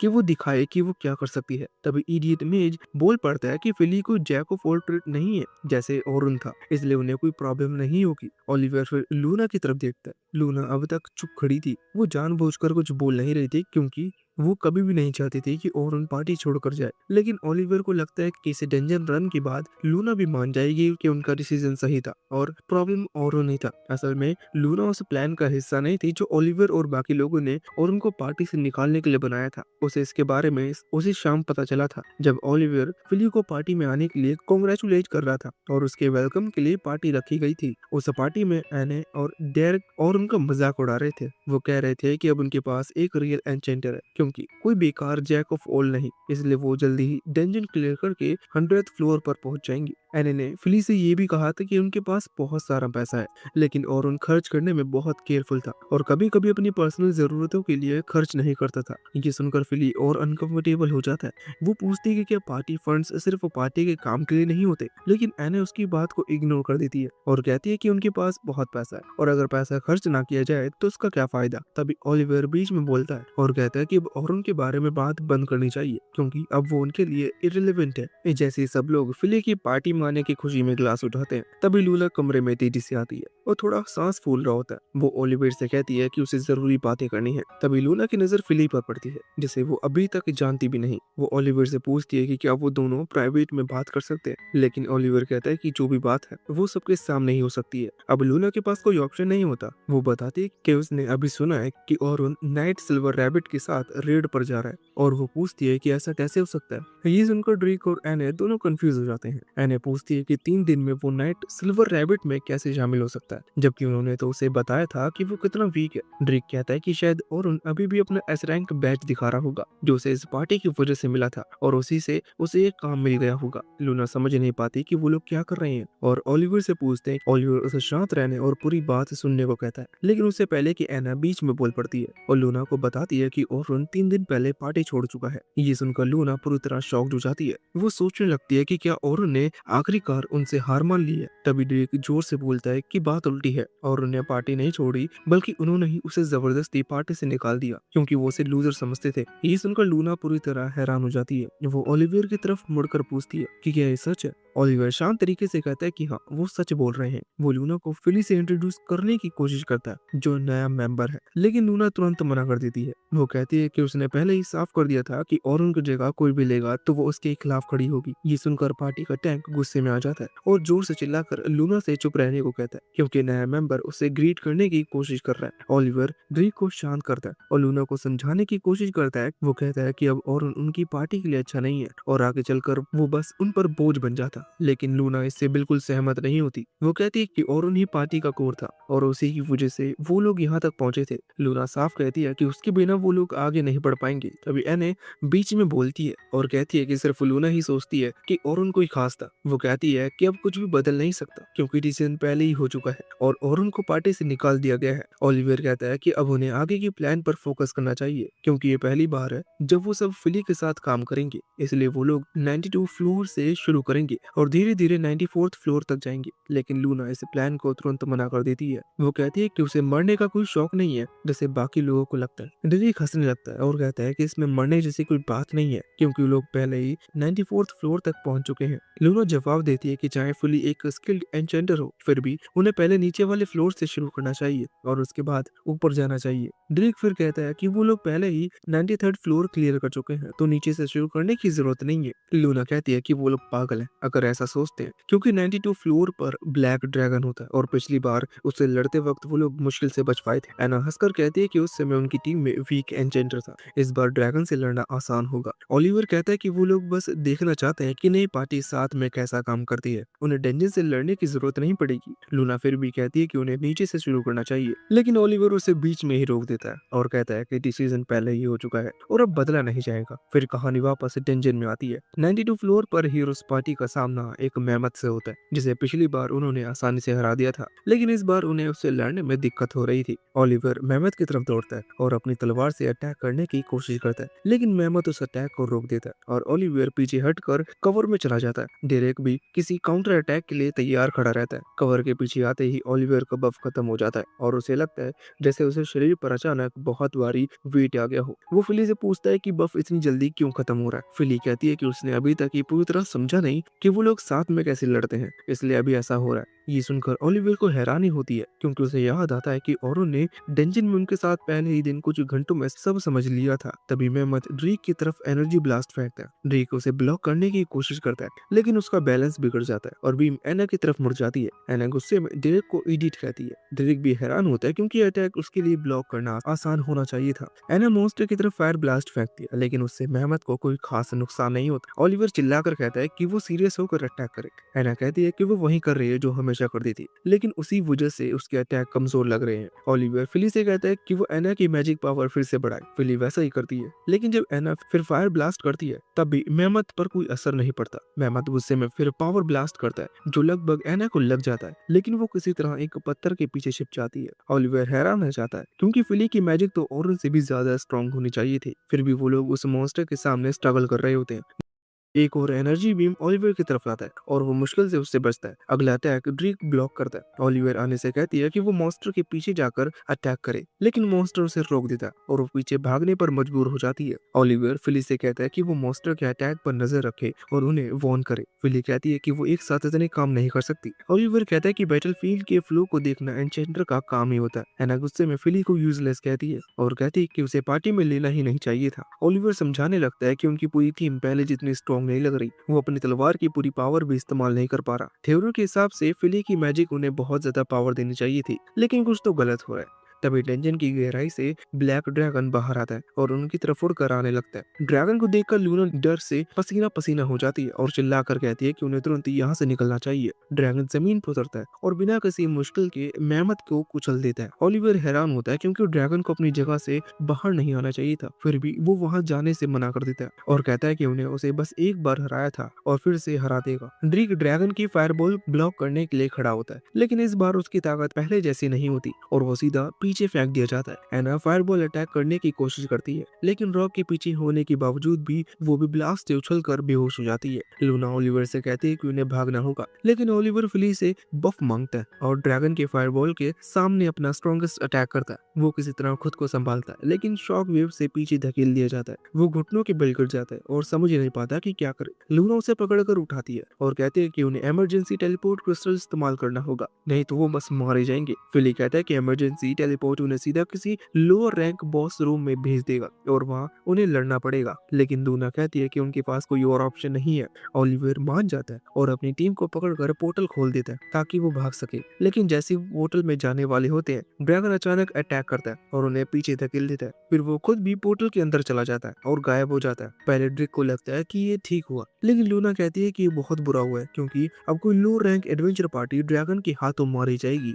वो कहती है कि उन्हें तुरंत गिल्ड जाना होगा और डेंजन में मौजूद सब लोगों को फोर्स टेलीपोर्ट करवाना होगा। ओलिवर सहमत होता है और वो लोग बाहर की तरफ भागने लगते हैं। तभी लूना उन्हें बताती है कि उन्हें इतना वीक क्यों लग रहा है। वो कहती है कि औरों ने कुछ ओरिजिनल स्पेल बनाए थे जो उसकी मैजिक अटैक की स्ट्रेंथ को 50 टाइम तक बढ़ा देते हैं। ये सुनकर फिली हैरान हो जाती है क्योंकि सलमा भी सिर्फ 10 टाइम तक पावर बढ़ा पाती थी। लूना कहती है कि ये सच है कि इसी वजह से उन्हें लगता है कि वो लोग बहुत स्ट्रॉन्ग है। असल में वो लोग सिर्फ तब स्ट्रॉन्ग होते हैं जब और उनके साथ होता है। उसके बिना वो बस एक नॉर्मल और मेडिक और एडवेंचर ग्रुप है। लेकिन ओलिवर भी इस बात को मानने से इनकार कर देता है। वो कहता है कि वो बिना और उनके भी ड्रैगन को मार कर दिखाएगा और वो जल्दी से जल्दी गिल्ड की तरफ भागते हैं इस उम्मीद में कि ड्रैगन ने अभी तक किसी को मारा ना होगा। 5th फ्लोर पर और उन्हें अपनी पार्टी को बताता है कि जैसे ही वो लोग 51st फ्लोर तक पहुंचेंगे उनका मिशन पूरा हो जाएगा। उसके बाद वो टेलीपोर्टेशन क्रिस्टल की मदद से वापस लौट जाएंगे। उसकी बात सुनकर पार्टी के सभी लोग उसे हिलाकर सहमति जताते हैं। लेकिन और उनके पेट में एक अजीब सा डर महसूस होता है। वो चारों तरफ देखता है लेकिन उसे कुछ भी गलत नजर नहीं आता। वो ऊपर आसमान की तरफ देखता है जहाँ काले बादल सूरज को पूरी तरह ढक चुके होते हैं। वो सोचने लगता है कि उसे ऐसे अजीब फीलिंग क्यों आ रही है। सब कुछ अभी ठीक लग रहा है। थोड़ी देर में वो लोग फ्लोर बॉस से लड़ेंगे। गाइड्स के लिए वो कोई बड़ी बात नहीं थी। उसके बाद वो सब घर वापस जा सकते हैं। मिशन भी पूरा हो जाता है। फिर वो उसे बार बार लग रहा होता है कि कुछ तो गलत हो चुका है और उन्हें तुरंत यहाँ से निकल जाना चाहिए। तभी कैरोल की आवाज उसकी सोच को तोड़ देती है। वो औरुन से पूछती है कि इस बार उन्हें किस तरह के मॉन्स्टर से लड़ना पड़ेगा। औरुन उसकी आंखों में एक्साइटमेंट देखता है और उसे बताता है कि वो एक टैंक है और उसका असली काम अपने टीममेट्स को प्रोटेक्ट करना है। उसे एनिमीज के पीछे भागकर अकेले सबको मारने की कोशिश नहीं करनी चाहिए। लेकिन कैरल इससे सहमत नहीं होती। वो सोचती है कि अगर वो अकेले ही एनिमीज को खत्म कर दे तो टेक्निकली अपने टीममेट्स का काम आसानी कर रही है। वो कहती है कि टैंक का काम फ्रंट लाइन में खड़े रहना होता है और वो हमेशा वही करती है। फिर वो ओरुन से और एडवाइस मांगती है कि वो और अच्छा कैसे लड़ सकती है। ओरुन थक कर लंबी सांसें लेता है और कहता है कि उसे सब कुछ अकेले ही करने की जगह टीम वर्क सीखनी चाहिए। जितनी जल्दी वो ये सीखेगी उतना ही उसके फ्यूचर के लिए अच्छा होगा क्योंकि आगे चलकर उसे अपने टीममेट्स पर भरोसा करना पड़ेगा। कैरल को ये बात थोड़ी बोरिंग लगती है लेकिन लोगन उसे ध्यान से सुनने को कहता है और कहता है कि उसे इतने अच्छे एडवाइस के लिए थैंकफुल होना चाहिए। वो बताता है कि फेमस एडवेंचर एल्बर्ट भी कहा करता था कि टीम वर्क ही असली स्ट्रेंथ होता है। ये सुनकर ओरन लोगन से पूछता है कि क्या वो नाइट रैबिट क्लैन वाले एल्बर्ट की बात कर रहा है। लोगन खुश हो जाता है कि कोई और भी बुक्स पढ़ता है तो सिर्फ डेंजन में बारबेरियन की तरह नहीं लड़ता। और उन कहता है कि शायद हर कोई महान एल्बर्ट के बारे में जानता है। वो नाइट स्काई रैबिट का सबसे स्ट्रॉन्ग मेंबर था और माना जाता है कि पिछले साल 92 फ्लोर पर ब्लैक ड्रैगन से लड़ते हुए उसकी मौत हो गई थी। लोगन कहता है कि मरने के बाद भी एल्बर्ट एक लेजेंड बन गया और लोग उसे हमेशा याद रखेंगे। लेकिन कैरम का चेहरा थोड़ा उदास हो जाता है। वो धीरे से कहती है कि एल्बर्ट अपने एक साथी को बचाने की कोशिश करते हुए मरा था जबकि असल में वो काम टैंक का होता है। वो कहती है कि उसे पता था कि उसकी मौत से उसके परिवार की खुशियां खत्म हो जाएंगी फिर भी उसने परवाह नहीं किया। इसी वजह से कैरोल मानती है कि किसी को प्रोटेक्ट करने का सबसे अच्छा तरीका क्या है कि उसे अपने से हमेशा दूर रखा जाए। वो कहती है कि अगर वो फ्रंट लाइन पर अकेले लड़े और उसकी टीम पीछे रहे तो बाकी लोग सेफ रहेंगे और जरूरत पड़ने पर भाग भी सकेंगे। और उसके चेहरे पर मदद देखता है और समझ जाता है कि ये हमला उसकी समझ से बाहर है इसलिए वो ज्यादा सवाल नहीं करता। वो माहौल हल्का करने के लिए कैरल से कहता है कि आज एनिमी से लड़ने के लिए वो उसी पर भरोसा करेगा। ये सुनकर कैरल का चेहरा फिर से चमक उठता है और वो खुशी से कहती है कि सब उस पर छोड़ दे। तभी सोफिया तुरंत सबका ध्यान अपनी तरफ खींचने की कोशिश करती है। वो और उनसे पूछते हैं कि उसमें क्या कमी है और वो एक बेहतर टीममेट और मेज कैसे बन सकती है। ये सुनकर लोकन भी बोल पड़ता है और कहता है कि वो भी जानना चाहता है कि वो खुद को कैसे बेहतर बना सकता है और उन्होंने शांत रहने को कहता है और आगे बढ़ते हुए एक्सप्लोर की तरफ जाने लगता है जहाँ नए एडवेंचर्स वार्म अप करने लगते हैं। तभी सलमा और उनको आवाज देती है। वो कहती है कि आज उनका आखिरी दिन है और अब तक का सबसे मुश्किल दिन भी हो सकता है इसलिए उन्हें ध्यान रखना होगा कि कोई गलती ना हो और एक्सपीडिशन सही तरह पूरा हो। फिर वो और उनकी टीम की तरफ देखकर कहती है कि बच्चों को वो काफी पसंद आने लगे हैं और उन सच बताता है कि न्यूज़पेपर आर्टिकल के बाद उसे लगा था कि शायद इन बच्चों के मन में उसके लिए रिस्पेक्ट खत्म हो गया होगा लेकिन अब उसे समझ में आया कि ये बच्चे जितने दिखते हैं उससे ज्यादा समझदार हैं। सलमा भी सहमत होती है और कहती है कि ग्रुप कभी कभी मुश्किल जरूर होता है लेकिन इनका फ्यूचर काफी ब्राइट है। फिर वो बताती है कि एल्बर्ट की मौत उनके क्लैन के लिए बहुत बड़ा झटका थी। वो क्लैन का स्टार था और उसके जाने के बाद क्लैन धीरे धीरे पीछे रह गया। उसी समय और उनकी पुरानी टीम हीरो पार्टी आगे निकल गई और उन कहता है कि ब्लैक ड्रैगन से लड़ाई उनके लिए भी बहुत मुश्किल थी। उस लड़ाई में उनकी पार्टी का कोई भी मेंबर मर सकता था और उससे उनकी टीम पूरी तरह टूट जाती। सलमा कहती है कि एल्बर्ट की जगह आज तक कोई भर नहीं पाया। फिर वो सीधा औरन से पूछती है कि क्या वो उनके क्लैन में शामिल होना चाहेगा। औरन कहता है कि उसके लिए सम्मान की बात है, लेकिन एक पार्टी को दो एन्चेंडर की जरूरत नहीं होती, खासकर तब जब उनमें से एक पूरे कॉन्टिनेंट की सबसे बेस्ट स्कोरर हो। ये सुनकर सलमा थोड़ा ब्लश करती है और कहती है कि उसका मतलब एन्चेंडर के रूप में नहीं था, बल्कि सोर्ट्समैन के में था। ये सुनकर औरन थोड़ा हैरान हो जाता है। सलमा कहती है कि वो आज उसे ध्यान से देखेगी और समझाएगी कि एक सोर्ट्समैन के रूप में उसके स्किल कैसे हो सकते हैं। कुछ ही देर बाद सब लोग अलग अलग ग्रुप में बढ़ जाते हैं और अब उन तीन न्यूबीज के साथ रह जाता है जिन्हें उसे मॉनिटर करना था। कैरोल पूछती है कि वो लोग इतने अलग अलग क्यों हो रहे हैं, क्योंकि उसे इन गुफाओं की मेज में खो जाने का डर लगता है। और उन हंसता है और कहता है कि यहाँ उनके लिए एक अच्छा एक्सरसाइज है। कई बार पार्टी को अलग अलग रास्तों की जांच करनी पड़ती है ताकि बॉस रूम तक जाने वाला सही रास्ता मिल सके। इसी वजह से जिन क्लैन के पास ज्यादा मेंबर्स होते हैं, जैसे नाइट स्काई रैबिट्स, उन्हें फायदा होता है क्योंकि वो पूरी कीव जल्दी चेक कर सकते हैं। लोगन कहता है कि ओरुन तो सबसे गहरे फ्लोर तक पहुंच चुका है, इसलिए यहाँ उन्हें कोई प्रॉब्लम नहीं होनी चाहिए। ये सुनकर कैरोल और सोफिया उनसे पूछने लगते हैं कि डेंजन के नीचे वाले फ्लोर्स कैसे दिखते हैं और वहाँ किस तरह के मॉन्स्टर होते हैं। और उन बताता है कि डीप फ्लोर करीब लेवल 72 से शुरू होते हैं और वहाँ का एनवायरनमेंट पूरी तरह बदल जाता है और वो जगह बर्फीले पहाड़ों जैसी बन जाती है जहाँ लगातार ब्लिज़ार्ड और स्नो स्टॉर्म चलते रहते हैं।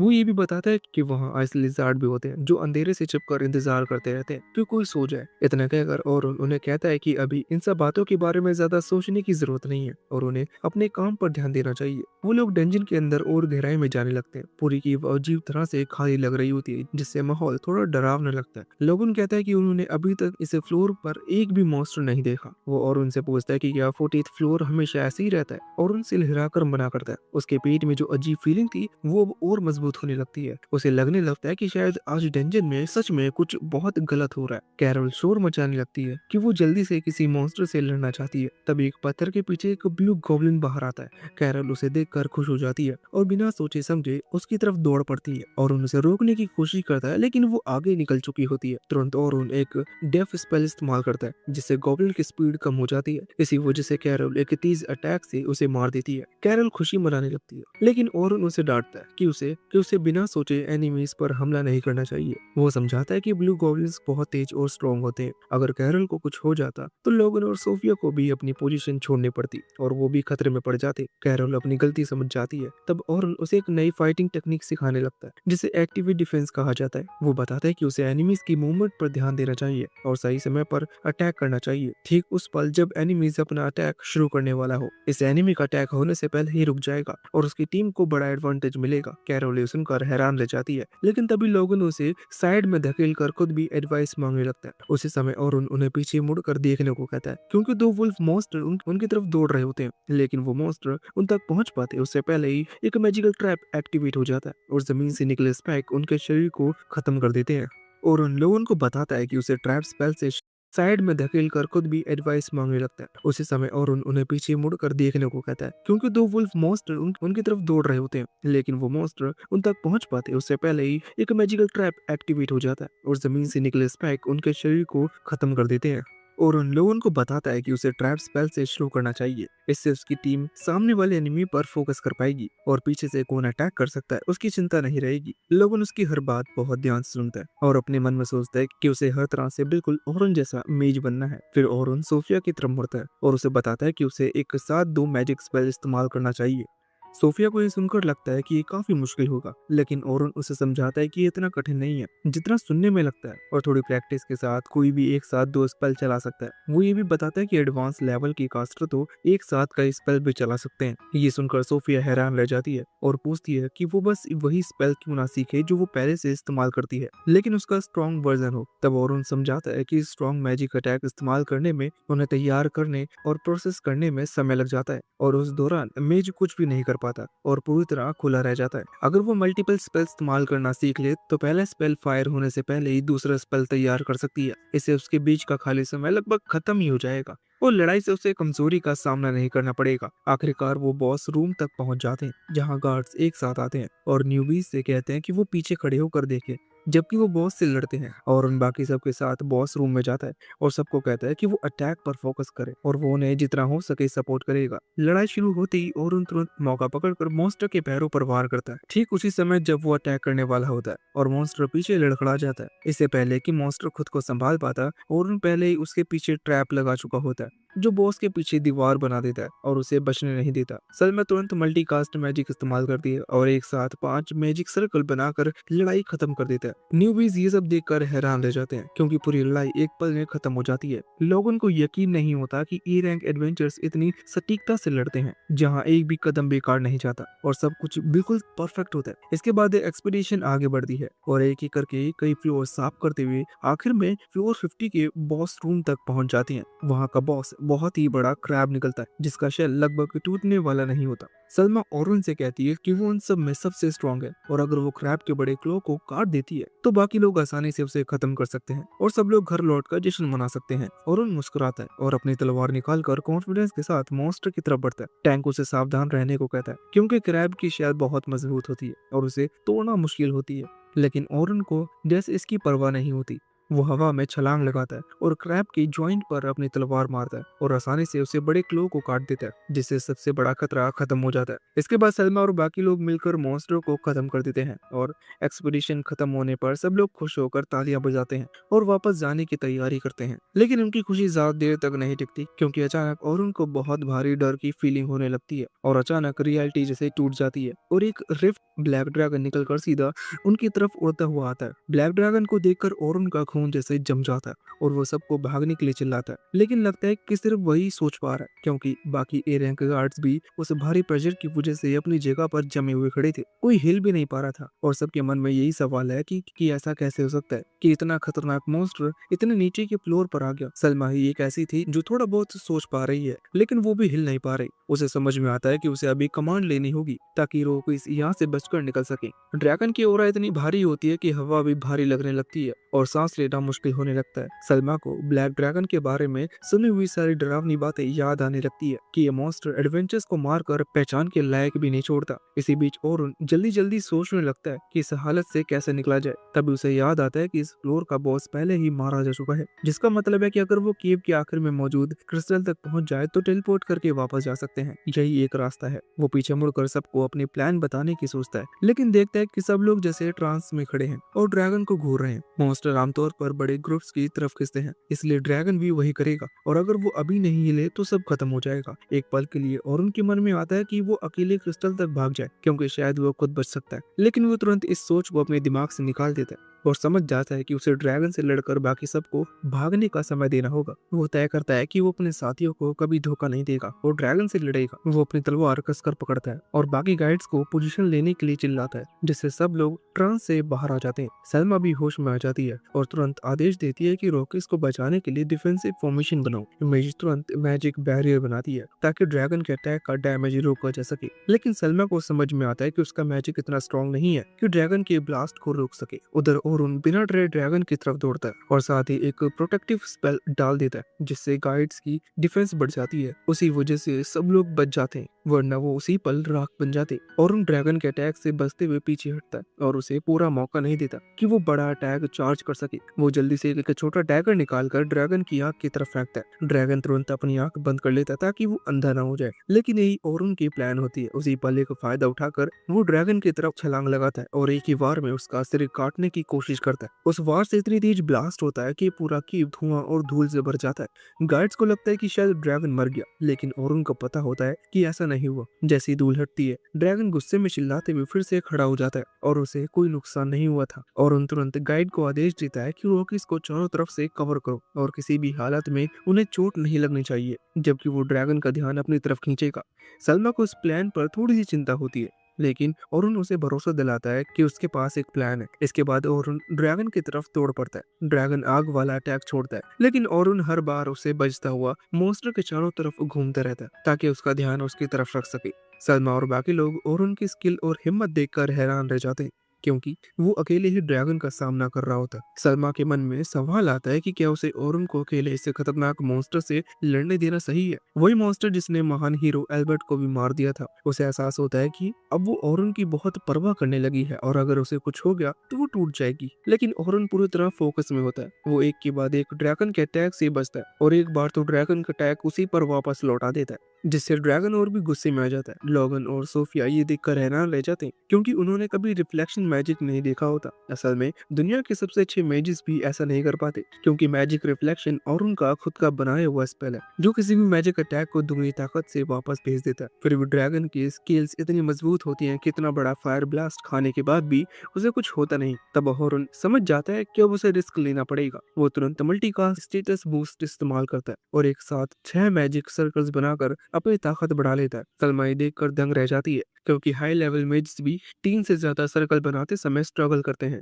लेकिन औरों ने 6 बना दिए। सलमा सोचती है कि क्या उसे उसकी मदद करनी चाहिए क्योंकि इतना बूस्ट लेने के बाद भी ड्रैगन को हराना मुश्किल होगा। लेकिन इससे पहले कि वो कुछ तय कर पाती, ओरुन अपने ऊपर एक और ऑल स्टेट बूस्ट डाल देता है और फिर एक और। कुल मिलाकर वो अपनी ताकत 6 बार बढ़ा देता है। ये देखकर वेट्स पूरी तरह हैरान रह जाते हैं क्योंकि ऐसा करना लगभग नामुमकिन माना जाता है और उनका शरीर बिजली की तरह चमकने लगता है जैसे कोई सुपर सीन बन गया हो। ड्रैगन उसकी तरफ टिल से अटैक करता है लेकिन ओरुन इतनी तेजी से गायब होकर केव की दीवार के किनारे पर दिखाई देता है कि सलमा को लगता है जैसे वो टेलीपोर्ट हो गया हो। सलमा कांपने लगती है क्योंकि अब उसे ओरुन की असली ताकत का अंदाजा हो जाता है। वो समझ जाती है कि ओरुन किसी भी सपोर्ट मेज से बहुत आगे निकल चुका है और अपने नए स्पेल से मैजिक को इस्तेमाल करने का तरीका ही बदल रहा है। और जमीन पर उतरता है लेकिन उसकी नाक से खून निकलने लगता है। उसे पता था कि उसने अपनी स्टेट इंसान की लिमिट से भी ऊपर बढ़ा दी है, लेकिन उसका शरीर अभी भी इंसान का ही है और उतनी ज्यादा ताकत का दबाव सहन नहीं कर पा रहा। ऊपर से उसका माना भी बहुत तेजी से खत्म हो रहा था क्योंकि वो एक साथ लगभग 32 स्पेल इस्तेमाल कर रहा था जो किसी भी कास्टर के लिए लंबे समय तक संभाल पाना लगभग इम्पॉसिबल है। उसे समझ में आ जाता है कि जीतने का सिर्फ एक ही तरीका है कि वो पूरी ताकत लगाकर इस फाइट को जल्दी खत्म करे। इसलिए वो ड्रैगन की तरफ दौड़ पड़ता है। उसके अटैक से बचते हुए ऊपर कूदकर हमला करने की कोशिश करता है। ड्रैगन ही देख लेता है और तुरंत अपनी पूंछ से उसे नीचे मारने की कोशिश करता है, लेकिन ओरुन बेकाबू नहीं था। वो तुरंत माना ब्लॉक बना देता है और उसी पर खड़ा हो जाता है जिससे ड्रैगन का अटैक खाली चला जाता है। लोगन ये देखकर हैरान रह जाता है और सोचता है कि क्या ये भी ओरुन का कोई ओरिजिनल स्पेल है। ओरुन अपना स्पेशल स्पेल मैजिक कन्वर्जेंस इस्तेमाल करता है जो आसपास के एनवायरनमेंट से माना खींचकर एक ही जगह पर फोकस कर देता है। ओलिवर के पास भी यही एबिलिटी थी लेकिन वो इसे सिर्फ अटैक के लिए इस्तेमाल करता था और डिफेंस का काम हमेशा ओरुन पर छोड़ देता था। ओरुन फिर से ड्रैगन की तरफ दौड़ता है और अपनी तलवार से शार्पनेस बढ़ाकर जोर से वार करता है। इस बार उसका हमला सही जगह लगता है और ड्रैगन की गर्दन पर गहरा घाव कर देता है। उसकी मोटी स्कल्स को काटते हुए तलवार अंदर तक डैमेज कर देती है। ड्रैगन जोर से आवाज के साथ जमीन पे गिर जाता है और लोगन और सोफिया खुश होकर सोचने लगते हैं कि मॉन्स्टर अब खत्म हो गया। लेकिन सलमा को पता था कि ऐसा नहीं है और ड्रैगन सिर्फ थोड़ा घायल हुआ है और उन अब अपनी लिमिट के करीब पहुंच चुका था। वो लड़खड़ाते हुए खड़ा रहता है और कोशिश करता है कि ड्रैगन को दोबारा संभलने का मौका ना मिले। सलमा उसकी मदद करना चाहती थी लेकिन उसे पता था कि उनकी क्लैन के सबसे स्ट्रॉन्ग लोग भी ड्रैगन को एक हिट तक नहीं मार पाए थे, तो वो क्या कर पाएगी। तभी ड्रैगन फिर से उठता है और आग जैसी सांस छोड़कर और उनसे दूरी बना लेता है। उसके बाद वो डार्क मैजिक इकट्ठा करके और उन पर कई मैजिक स्पेयर फेंक देता है और उन अपनी स्पीड से ज्यादातर स्पेयर से बच जाता है। उसी समय उसे अपने बचपन की यादें आने लगती है जब वो और ओलिवर बिना किसी चिंता के गांव की गलियों में खेलते थे। लेकिन एक दिन बैंडिट्स ने उनके गांव पर हमला कर दिया और सब कुछ खत्म कर दिया, उनका घर, उनके लोग।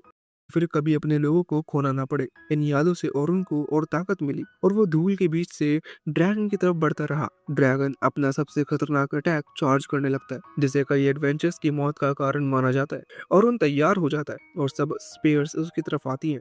वो उनके बीच से निकलते हुए आगे बढ़ता रहता है। वो डिस्ट्रैक्शन के लिए फायरबॉल फेंकता है और ड्रैगन का सिर काटने की कोशिश करता है, लेकिन इस बार उसकी तलवार स्केल से टकरा कर रुक जाती है क्योंकि ड्रैगन की स्केल और भी सख्त हो जाती है। ओरुन तुरंत पीछे हटता है और बाकी स्पेयर से बचते हुए अपने सामने एक दीवार बना लेता है। ड्रैगन चाल बदलता है और एक और स्पेयर को पीछे से घुमाकर हमला करता है। ये हमला किसी और को मार देता है लेकिन ओरुन अपनी तेज रिफ्लेक्स से उस स्पेयर को रिफ्लेक्ट करके दूर भेज देता है। वो लगातार ड्रैगन पर हमला करता जा रहा था ताकि रोकीज के पास ड्रैगन जाने का मौका ना मिले। उसे याद आता है कि पहले उसकी एक पूरी टीम थी और हर किसी का अलग रोल था।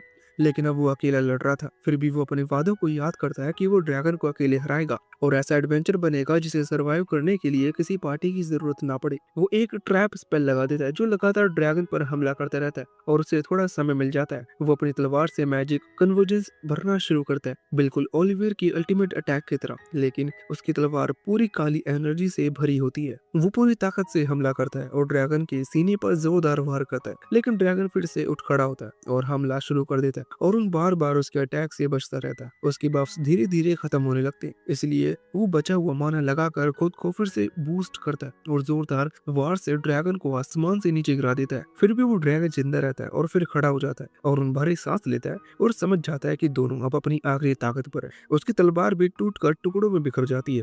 तब वो फैसला करता है कि वो आखिरी अटैक ही कुछ तय करेगा। वो अपने सामने एक डार्क होल बनाता है और आसपास की सारी एनर्जी को खींचकर एक एनर्जी स्वॉर्ड बना देता है। ड्रैगन फिर से मैजिक स्पेयर चलाता है, लेकिन ओरुन अपनी बची हुई ताकत से सारे अटैक के बीच से निकलता है और रिफ्लेक्ट मैजिक का इस्तेमाल करके ड्रैगन को कंफ्यूज कर देता है। आखिर में वो रिफ्लेक्शन से खुद को उछालकर ड्रैगन के सिर पर अपने सबसे ताकतवर अटैक करता है। एक बड़ा एक्सप्लोजन होता है और पूरा इलाका धूल से भर जाता है। जब धूल हटती है तो सलमा देखती है कि ओरुन अभी भी जिंदा है। वो अपनी सोर्ड के सहारे खड़ा होता है और भारी सांसें ले रहा है। उसे अभी तक पता भी नहीं था कि उसने इतिहास बना दिया और वो पहला इंसान बन गया जिसने ब्लैक ड्रैगन को अकेले हरा दिया। डेंजन के बाहर ब्लैक ड्रैगन की खबर सुनकर बड़ी भीड़ इकट्ठा हो जाती है। उसी समय लूना और उसकी पार्टी भी वहां पहुंचती है ताकि जितने लोगों को बचा सके बचा ले। लूना लोगों को पीछे हटने के लिए कहती है क्योंकि ड्रैगन बाहर आ सकता है, लेकिन जैसे ही वो आगे बढ़ती है वो अचानक रुक जाती है क्योंकि उसके सामने ब्लैक ड्रैगन पड़ा होता है। ओलिवर भी उसके पीछे आता है और डर कर अपनी तलवार निकाल देता है, लेकिन लूना उसे शांत रहने के लिए कहती है। वो ध्यान से देखती है और समझ जाती है कि ड्रैगन पहले ही मर चुका है। पूरी हीरोज पार्टी ये देखकर हैरान रह जाती है क्योंकि उन्हें समझ में नहीं आता कि इतना खतरनाक मोन्स्टर किसने मारा होगा। तभी लूना की नजर ओरुन पर पड़ती है जो मुश्किल से खड़ा है और अपने स्वॉर्ड पर पूरा वजन डालकर खड़ा हुआ है। उसे समझ में आने लगता है कि ओरुन ने ही ड्रैगन को हराया है। वो तुरंत उसके पास जाकर हीलिंग की बात करती है, लेकिन ओरुन उसे दूर रहने के लिए कहता है और क्लीन अप देखने को बोलता है। लूना चुप हो जाती है क्योंकि उसे समझ में नहीं आता कि उसे इंसान से क्या कहे जिसे उन्होंने खुद अपनी पार्टी से निकाल दिया था। वो बाकी एडवेंचर्स को देखती है जो ओरुन के साथ अंदर गए थे और उनके शरीर पर एक भी खरोच नहीं थी। तभी उसे पूरी बात समझ में आती है कि ओरुन ने ब्लैक ड्रैगन को पूरी तरह अकेले हराया है। तभी टैंक उससे पूछता है कि ड्रैगन के साथ क्या हुआ, लेकिन ओरुन बिना जवाब दिए आगे बढ़ जाता है। टैंक गुस्से में चिल्लाने लगता है, लेकिन लूना उसे चुप रहने को कहती है क्योंकि साफ है कि ड्रैगन को ओरुन ने ही हराया है। टैंक गुस्से में उसकी तरफ दौड़ता है, लेकिन लूना अपनी मैजिक से ही उसे वहीं फ्रीज कर देती है। ओलिवर बीच में आकर दोनों की लड़ाई रोकने के लिए कहता है, लेकिन उसके चेहरे पर साफ दिख रहा था कि उसे ओरुन से जलन हो रही है। उस रात सोफिया 3 दिन की एक्सपीडिशन की रिपोर्ट लिखने बैठती है, लेकिन उसके दिमाग में सिर्फ ओरुन ही रहता है। उसे याद आता है कि ओरुन ने ही उसे मैजिक की बेसिस ही नहीं सिखाई बल्कि टीम में कैसे काम करना है ये भी सिखाया और आखिर में ब्लैक ड्रैगन से लड़कर उसकी भी जान बचाई। अगले दिन ओरुन दर्द से भरे शरीर के साथ उठता है। उसका पूरा शरीर बुरी तरह दुख रहा था, इसलिए वो पेन रिलीफ स्पेल इस्तेमाल करता है ताकि कम से कम चल तो सके। तभी सलमा उससे मिलने आती है और दोनों डिनर में बैठकर ब्लैक कॉफी के साथ बातें करते हैं। सलमा उसका शुक्रिया अदा करती है कि उसने उसकी और सभी रोकीज की जान बचाई। बाद में वो उसे गिल्ड हाउस चलने को कहती है क्योंकि गिल्ड लीडर उससे मिलना चाहता था। वहां पहुंचकर लीडर सीधे और उनको ऑफर देता है कि वो उनकी clan night sky silver rabbit की सबसे स्ट्रॉन्ग पार्टी में फर्स्ट लाइन अटैकर बन जाए। साथ ही उसे क्लैन का लिeutenant बनने का भी ऑफर दिया जाता है। ये सुनकर और हैरान रह जाता है क्योंकि लिeutenant बनना बहुत ही बड़ी बात होती है और आमतौर पर क्लैन के पुराने मेंबर्स को ही ये पोजीशन मिलती है। वो तुरंत जवाब देने के बजाय थोड़ा समय मांगता है ताकि सोच सके। बाद में वो एक पुराने आर्मर बनाने वाले आदमी से सलाह लेने जाता है क्योंकि उसे डर था कि कहीं उसे फिर से इस्तेमाल करके छोड़ ना दिया जाए। कुछ समय बाद एडवेंचर्स गिल्ड उसे इंक्वायरी मीटिंग के लिए बुलाती है। वहाँ गिल्ड मास्टर उससे पूछता है कि क्या सच में ब्लैक ड्रैगन 50th फ्लोर पर आया था और क्या उसे अकेले उससे लड़ना पड़ा, और उन हाँ में जवाब देता है। लेकिन रैक बीच में बोलकर दावा करता है कि ड्रैगन को पहले उन्होंने कमजोर किया था और ओरुन ने बस आखिरी वार किया। ओरुन ये सुनकर गुस्से में उन्हें चुप रहने को कहता है। फिर वो ओलिवर से पूछता है कि उसने नए एचेंटर लेने के बाद भी सीधा फ्लोर 92 पर जाने का फैसला क्यों किया। वो बताता है कि वो कई बार चेतावनी दे चुका था कि उनकी टीम अभी उतनी स्ट्रांग नहीं है। ओलिवर घमंड में जवाब देता है कि टीम पहले कमजोर थी क्योंकि ओरुन उनके साथ था। ये सुनकर ओरुन और गुस्सा हो जाता समझाता है और कहता है कि असली समस्या ये है कि ओलिवियर एन्चेंट्रेस की मेहनत की कोई रिस्पेक्ट नहीं करता। ओलिवर कहता है कि एन्चेंटर का काम बहुत आसान होता है क्योंकि उन्हें बस पीछे खड़े होकर बफ देना होता है। तब ओरुन खड़े होकर बताता है कि हर मेंबर का बफ टाइमर अलग होता है और एन्चेंटर को हर समय सब पर नजर रखनी पड़ती है। उसी समय सलमा बाहर गार्डन में बैठकर एक्सपीडिशन की सारी बातें सोच रही होती है। वो चाहती थी कि ओरुन उसकी पार्टी में हो, लेकिन उसे लगता है कि शायद ओरुन अब किसी भी पार्टी के साथ काम नहीं करना चाहेगा क्योंकि अब वो खुद एक पूरी आर्मी के बराबर बन चुका है और अकेले ही सब संभाल सकता था। सलमा सोचने लगती है कि अगर ओरुन उनकी पार्टी में शामिल भी हो जाए तो शायद वो सब उनके लिए सिर्फ बोझ ही बनेंगे। तभी सोफिया, लोगन और कैरोल उसके साथ आते हैं और पूछते हैं कि ओरुन कहाँ है, क्योंकि वो उससे गिल्ड में शामिल होने की बात करना चाहते थे। सलमा कहती है कि ओरुन को शायद किसी टीम की जरूरत नहीं है, लेकिन लोगन कहता है कि अगर वो उसके साथ लड़ते रहेंगे तो धीरे धीरे मजबूत हो जाएंगे और एक दिन ओरुन उन्हें अपने असली साथियों के रूप में एक्सेप्ट कर लेगा। ये सुनकर सलमा को भी लगता है कि वो ओरुन से बहुत कुछ सीख सकते हैं और वो उन्हें बताते हैं कि ओरुन गिल्ड हाउस में मिलेगा। गिल्ड हाउस से बाहर निकलते समय ओरुन दूर से सोफिया और बाकी लोगों को अपनी तरफ दौड़ते देखता है और समझ जाता है कि वो उससे क्या बात करना चाहते हैं। वो तुरंत एक गली में मुड़कर उनसे बचने की कोशिश करता है और आखिरकार एक बूढ़े आदमी की दुकान में छिप जाता है। बूढ़ा आदमी हंसते हुए कहता है कि वो कुछ बच्चों से डरकर भाग रहा है और उन जवाब देता है कि वो उन्हें दुखी नहीं देखना चाहता क्योंकि अभी वो किसी पार्टी में शामिल होने के लिए तैयार नहीं है। बूढ़ा आदमी उसे समझाता है कि उसे सब कुछ अकेले करने की जरूरत नहीं है। उसी रात ओरुन एक चट्टान पर सोचने जाता है जहाँ उसे सोफिया मिलती है। सोफिया उसे उनकी जान बचाने के लिए थैंक यू कहती है और नाइट स्काई सिल्वर रैबिट में शामिल होने के लिए कहती है। ओरुन उससे पूछता है कि उसके लिए गिल्ड क्या मायने रखती है। सोफिया कहती है कि गिल्ड उसके लिए घर जैसा है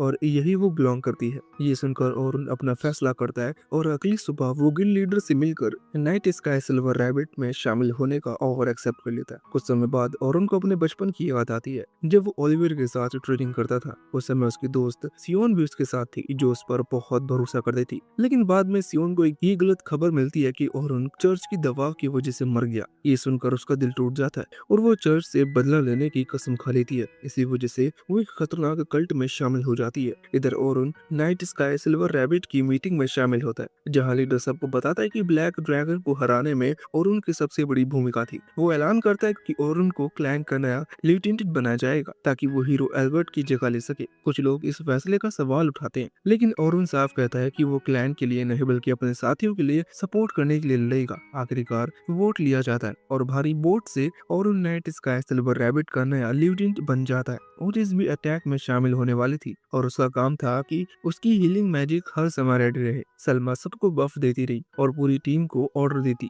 जबकि ओरुन फ्रंट लाइन में रहकर मॉन्स्टर पर सबसे ज्यादा डैमेज करता। ओटिस और विल कहते हैं कि ओरुन अकेले ही सारे मॉन्स्टर को हरा सकता है, लेकिन ओरुन साफ कह देता है कि वो टीम का हिस्सा है और सबको मिलकर ही लड़ना चाहिए क्योंकि आज उनका गोल टीम वर्क सीखना है। तभी अचानक उनकी तरफ एक बड़ा फायरबॉल आता है। सलमा उस समय ध्यान में नहीं होती, लेकिन ओरुन तुरंत डोज करके अपनी डिफेंसिव वॉल से सबको बचा लेता है और समझ जाता है कि ये किसी डेथ ड्रैगन का काम है। ओटिस अपने मैजिक ट्रैकिंग एबिलिटी से उस मॉन्स्टर को ढूंढ लेती है। फिर विल और बाकी लोगों को मिलकर परफेक्ट टीम वर्क के साथ उसे हरा देता है और उन देखकर हैरान हो जाता है कि ये टीम कितनी अच्छी तरह साथ में लड़ती है। लेकिन तभी जोर से दहाड़ सुनाई देती है और दो और अर्थ ड्रैगन जमीन से बाहर आ जाते हैं। सलमा कहती है कि यह अच्छा मौका है टीम वर्क प्रैक्टिस करने का। विल और ओरुन ड्रैगन की तरफ दौड़ते हैं, लेकिन ओरुन को अचानक खतरे का एहसास होता है और वो एक खाली जगह पर अटैक कर देता है। वहाँ एक टर्टल मॉन्स्टर छिपा होता है जो पीछे से हमला करने वाला था। सलमा तुरंत प्लान बनाती है। रेने और ओटिस को टर्टल से लड़ने भेज देती है, जबकि विल और ओरुन ड्रैगन को संभालते हैं। सही समय देखकर ओरुन अपने अटैक से दोनों ड्रैगन को खत्म कर देता है और उधर लड़कियां भी मिलकर टर्टल मॉन्स्टर को हरा देती हैं। लड़ाई खत्म होने के बाद ओरुन कहता है कि काफी समय बाद उसे कोई फाइट इतनी आसान लगी। सलमा उससे पूछती है क्या उनकी टीम फ्लोर 22 का सामना करने के लिए तैयार है। ओरुन कहता है कि अगर वो शांत रहकर लड़े तो वो ब्लैक ड्रैगन को भी हरा सकते हैं। शाम तक वो अपना मिशन पूरा कर लेते हैं और नाइन न्यूयॉर्क से शिप की प्लेट्स इकट्ठा कर लेते हैं। बाद में सब लोग पब में जाकर सेलिब्रेशन करते हैं। थोड़ी देर बाद सलमान नशे में ओरुन के बहुत करीब आने लगती है और रेने भी उसके पास आ जाती है, जिससे ओरुन परेशान हो जाता है और आखिर में वो स्लीप मैजिक इस्तेमाल करके दोनों को सुला देता है।